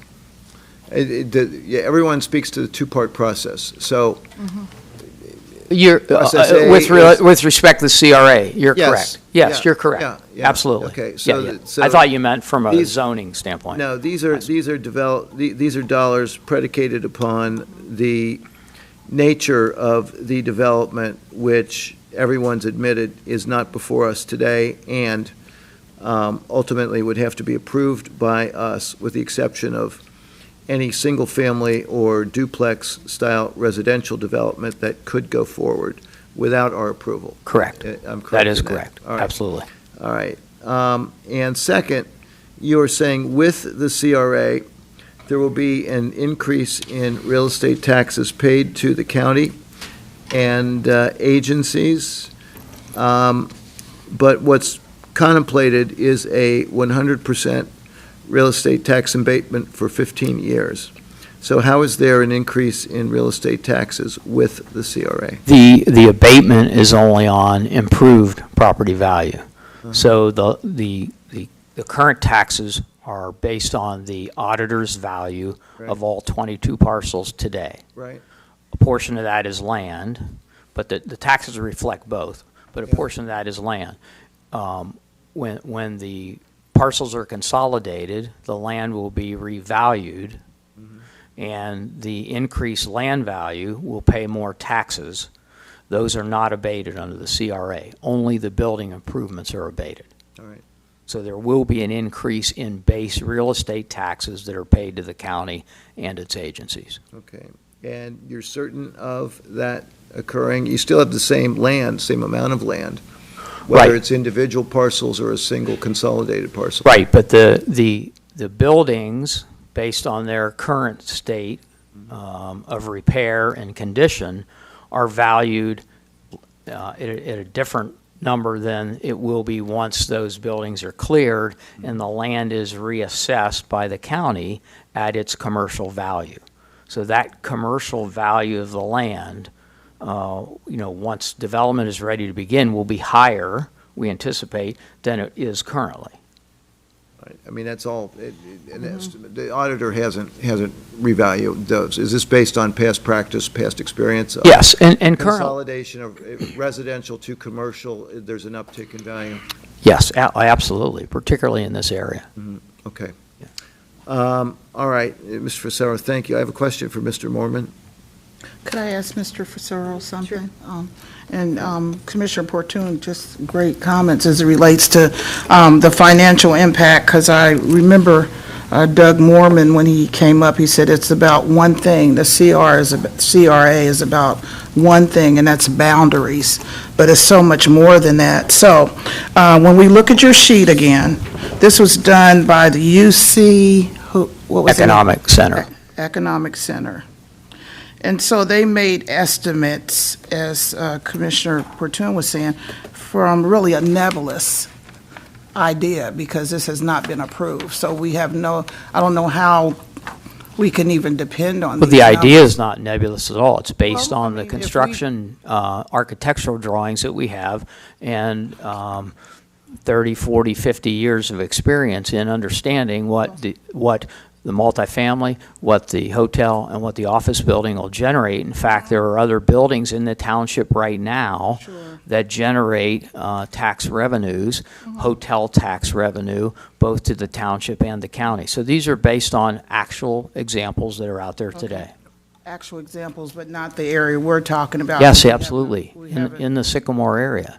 Well, the Sycamore area is grandiose, I mean, but I think they did what you told them to do, according to what you're projecting it to be. But I think these numbers, we can't even know what the numbers are, as Commissioner Portune was saying, until we approve the project. So that was my point. And I understand that. We're okay with that. I mean, this is the process is two steps. First is to approve the area. We've heard it, but when you look at $4 million on here, and when you look at $8 million for additional revenue, that's major to say, and that's major for like, oh, we can get more revenue, $8 million. So well, yeah, I guess if you can't believe the University of Cincinnati Economic Center for the projections that they do day in and day out on projects like this, there's nothing else I can give you. Well, it's not about believing, but we can make a statistic look however we want them to look. You gave them the information to make some conclusions, and I'm just saying the information we don't have right now because we have not approved the project. So we can have a difference of opinion. Sure. So, yeah. Okay. Madam President. Can I only have one caveat as we look at the chart that is being referred to. As always, I'm just going to point out that the hotel motel tax is not part of the general fund. Right. So, yeah, as always, I'm very clear on what's general fund money and what's not, always. And so I just want to point out, while there is an upside given the projected development, the hotel motel is to the hotel motel fund as opposed to the general fund. Just for clear, it's not that there's not an upside there, it's just a different fund. Okay. Thank you. Yes, thank you. That's all with you, Mr. Facero. Mr. Mormon? Okay. Thank you. Come forward. Thank you, sir, very much. Doug, in your comments relative to all of this, you were talking about, again, we're creating boundaries today. If we vote in favor of this, the board can negotiate project terms. Is that right? That's correct, yes. And does that mean all project terms? Well, I guess that's a pretty broad question. What do you mean by all? It was intended to be broad. All project terms. I believe what the commission will have the opportunity to comment on the development itself, and then eventually there will be a CRA that's executed, and there will be terms to the CRA agreement itself, and those terms will be negotiated with the county. Yeah, I guess what I'm saying is there's been a lot of what Mr. LaBarbera is advancing, for example, on behalf of the residents, is that this project is too dense. We haven't approved any project, so we have the ability to negotiate the density of the project, correct? You would have that ability, yes, Mr. Portune. That is certainly within the purview of the discussion and the agreement that the developer would reach with the county. Okay. Mr. LaBarbera also said that there was no attempt at a compromise this board would still have the ability to seek a compromise approach to what the final development looks like, would it not? It has that authority, yes. Okay. With respect to revenues and increase in revenues, I understand the chart, the hypothetical numbers based upon a particular development, but presumably if there's any hotel involved in this, there will be additional TOT generated. There will be, if this is a, commercial project with, it's going to create jobs and this and that, there's going to be increased spending power of employees or direct sales taxes on goods sold at the development, so there would be some uptick in sales taxes and so on. So those numbers, whether they're exact here or not, there will be an uptick. And, but I want to get to the other category being real estate taxes. The amount of the abatement is also a negotiable item with the county, is it not? That would be included among the terms that the county would negotiate on the value of the abatement. The portion that would be potential money to go to accrued to the developer, and that in some cases schools, but there's already a side agreement with the schools. That's right. And then what potentially the county could negotiate for itself if it chose to do so. Yeah, you could, whether it's in the form or the context of instead of it being 100% abatement, it being a 50% abatement for 15 years, or some pilot payment being made to the county general fund in lieu of taxes or something like that. That's all negotiable still, depending upon the final scope and terms of the development contract yet to come before the board. Those are all items that can be negotiated, yes. Okay, thank you. All right, we have the information from Deer Park, and so I appreciate that. All right, those are the questions I have of you, Mr. Mormon. Thank you very much. Thank you, Madam President. That's all I got. Great, thank you. And I do want to note, because it kind of went without saying, that the figures that are in front of us, I think are important. I think we all understand that the nature of a CRA is that the taxes that are not realized by the county are taxes on the improvements, not the current taxes. And so what we see in front of us is it's in addition to. And without the development or any kind of development, we don't realize these kinds of increases. And so I just want to note that. And I do know the folks at the UC Economic Center, and I thank them for their time in doing this. So we have, if there are no more questions or comments. I'm Sycamore Township trustee. Will you allow me to just make a comment? You've had 6 minutes, I believe. Yeah, but I have a comment now in response to Harry Blanton, who said HCDC. It's honestly, it's not appropriate. I appreciate you being here, but and beyond that, well, Okay, let us deal with the issue at hand, if you don't mind. There was no comparison between a $130 million project. Okay, thank you. All right, so the issue at hand is, and we've got two CRAs, to be clear. The first one is related to Springfield Township, and the second one is related to Sycamore Township. And again, to just put a fine point on it, these are to create the CRAs. They do not deal with the design or the development that would potentially go on into this area. So, President? Yes. I'm sorry, if I could, just because I think it speaks to that point and to Commissioner Portun's question, but I just want to make it clear and perhaps ask Harry to clarify and make sure I'm correct here, that as this comes forward, and if it does come forward, if the board approves today, the establishment of the area, and as it comes back before the board in project form, I just want what the board will be considering are the negotiation of or terms around a request for an abatement through a CRA area, that it will not be like a zoning hearing or a regional planning here where you're actually reviewing the development. Now, that being said, if the board desires to negotiate the terms of that CRA and requires some conditions or terms on the development itself, I think that's something that can be negotiated. But I just wanted to make sure that the board knew that typically a CRA request is not a formal zoning or planning hearing where you're actually reviewing everything like we do typically through an RPC process or something like that. Yes, Okay, I just wanted to make sure there was clarity there. thank you. Madam President? Yes. We did receive a replacement legislation from HCDC, and I was just wondering, what was the replacement about, since it's so thick? What was?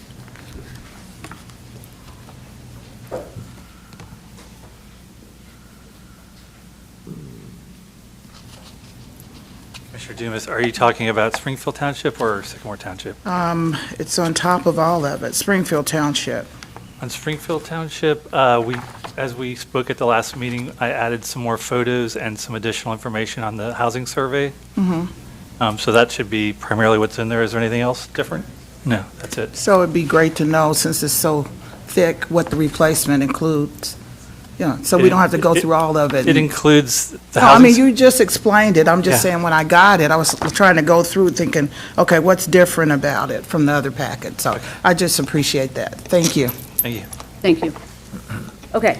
I would like to advance item number 2, which is the resolution implementing sections 3735.65 through 37.35.70 of the Ohio Revised Code, establishing and describing the boundaries of the Springfield Township Community Reinvestment Area 2 in Hamilton County, and designating a housing officer to administer the program, creating a CRA Housing Council and Tax Incentive Review Council. So I am going to move to approve of this resolution. Item number 2. Second.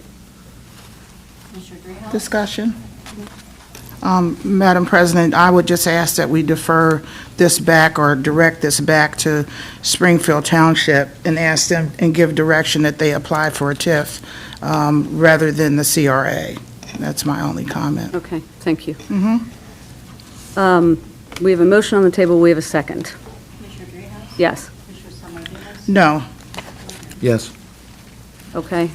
And then item number 3 is, and I'm going to ask, or make a motion to approve of the resolution implementing sections 3735.65 through 3735.70 of the Ohio Revised Code, establishing and describing the boundaries of Sycamore Township CRA in Hamilton County, and designating a housing officer to administer the program, creating a CRA Housing Council and Tax Incentive Review Council.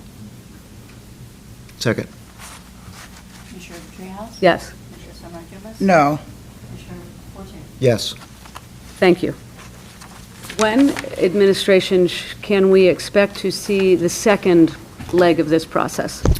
I don't know that HCDC has actually formally received an application as of this point in Okay. time, so. In both cases, Springfield and, Well, I'm sorry, yeah. The state has to certify it, which they have 30 days to do. Got it. After that, then they can apply. So all right, so I'm going to say that over the mic so people know. So 30 days to comply, or to make sure the state agrees that these are eligible for a CRA, and then after that takes place, both Springfield Township and Sycamore Township come back with development plans for the CRAs, potentially. I hate that I stated that incorrectly, evidently. Sorry. I just wanted to clarify that the township will not be coming back. It'll be individual property owners who will be applying, and then we will bring their applications before you for consideration. I apologize. Thank you. All right, thank you for that. The next item, let's see. With your deference, I would like to deal with the last regular agenda item. I think we've got people here for this. Resolution authorizing license agreement with SkyStar Wheel.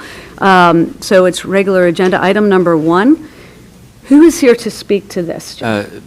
Madam President, I'll give Yes. a brief summary of it. We do have a couple of people here, and I want to thank Elizabeth Pierce from the Cincinnati Museum Center for waiting Oh, there patiently. she is. I didn't see you. I apologize.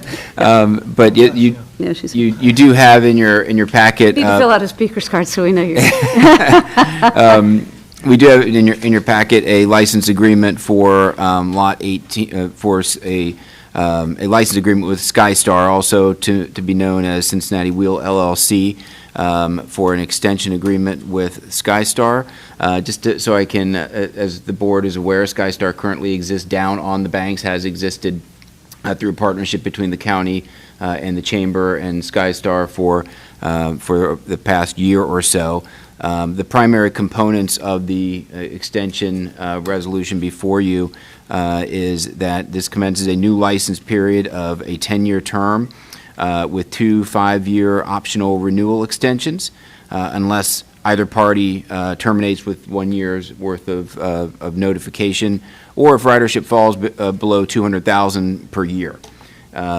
The agreement also includes switching of the current 150-foot portable diameter wheel for a new 200-foot diameter wheel, with 36 climate-controlled gondolas and a state-of-the-art LED lighting system accompanying that as well.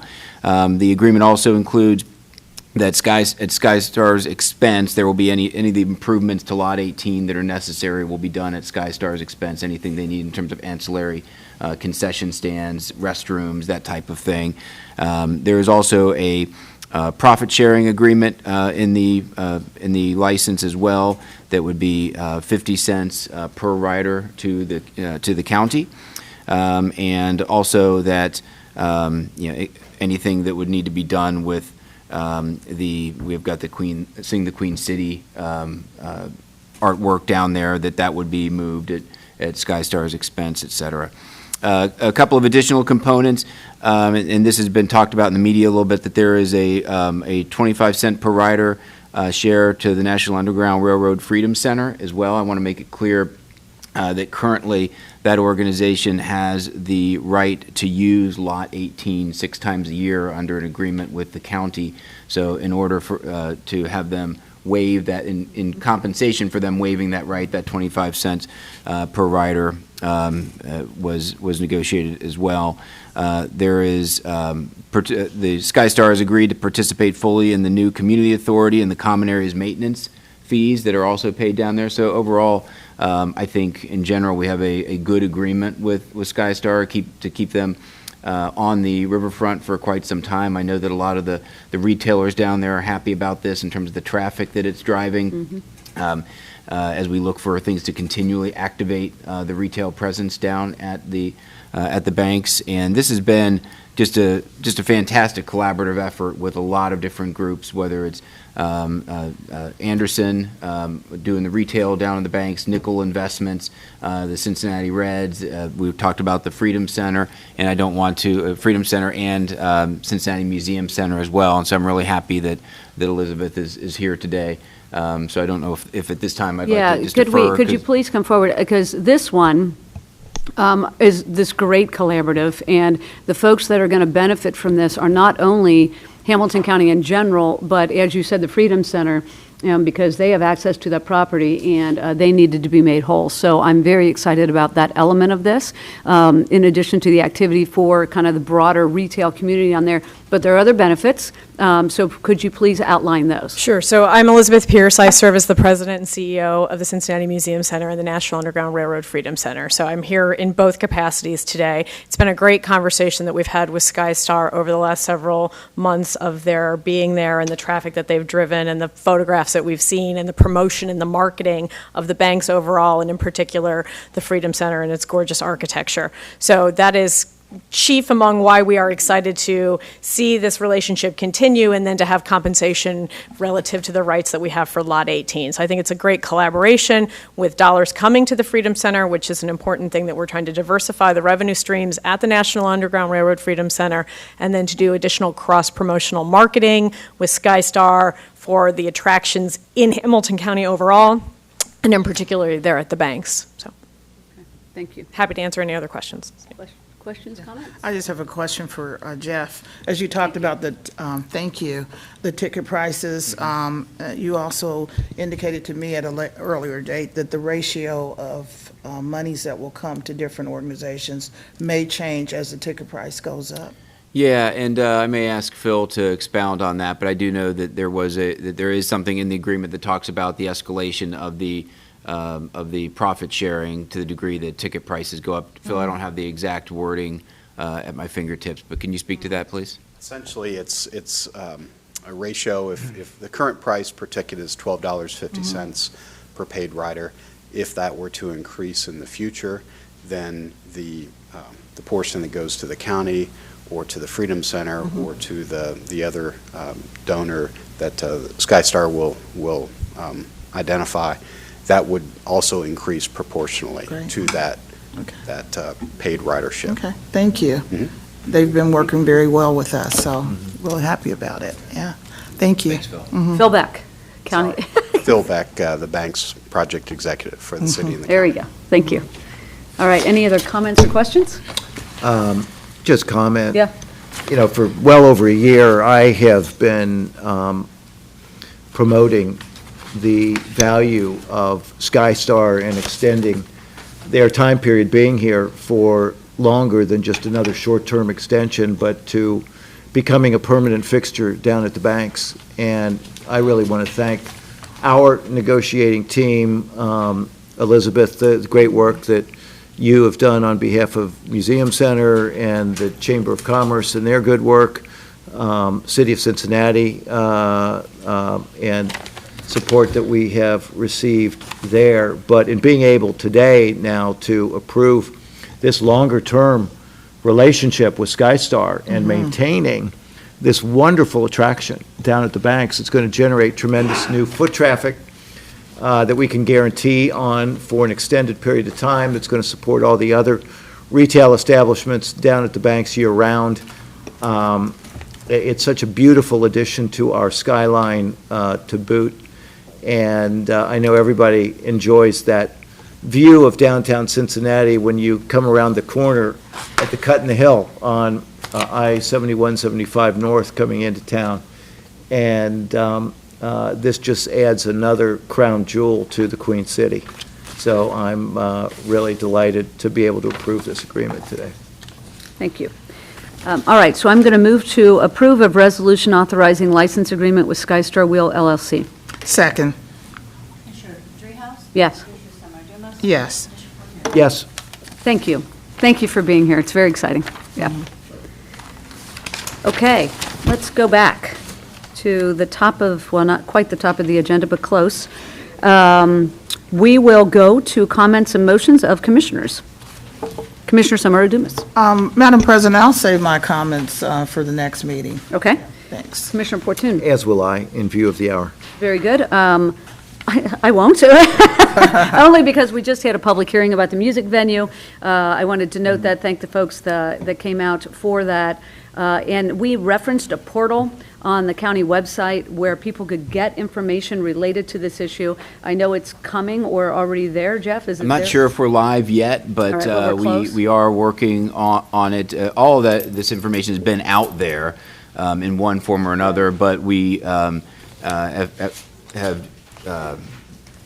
Just makes it easier. we wanted to pull all that together into one place so that anything the public wants to know about the bank's development, about the Bengals lease negotiation, about what's going on with Hilltop right now, all that's in one place. Every document we have, everything currently going on with that, so that if anyone wants to know, they can go to this one location. When we have that, we'll make sure to blast it out, make sure the It's public just an knows where effort it at is. more transparency, and really, it's like you said, the information's always been there. It's just a matter of making it easier to find. So we promised that, and so we are doing that. And the other thing is Harvest Home Fair is this weekend. So I just want to make sure everybody had that on their radar. Jeff, do you have any additional items? No, Okay. I don't. All right, thank you. We have dealt with the public hearings. We've dealt with the regular agenda items. So I will move, unless there are any concerns or objections, I'm going to move to approve of consent agenda items 4 through 12. Second. Yes? Yes. Yes. Thank you. The only two things left then are executive sessions. One is an executive session, and I will move that we go into executive session pursuant to RC Section 121.22G3 to conduct a conference with an attorney for the public body concerning the subject of imminent litigation, and executive session pursuant to RC Section 121.22G3 to conduct a conference with an attorney for the public body concerning the subject of pending litigation. A caveat to that one, Tom Gableman will not be in the room. Tom Allen will. So that's the correction to the agenda. So I move to approve of both executive sessions. Second. Yes. Yes. Yes. Thank you. And Madam President, just very quickly, that was my error, not on I didn't on the blame clerk. I just Jackie. wanted to I'm happy to blame you. Thank you.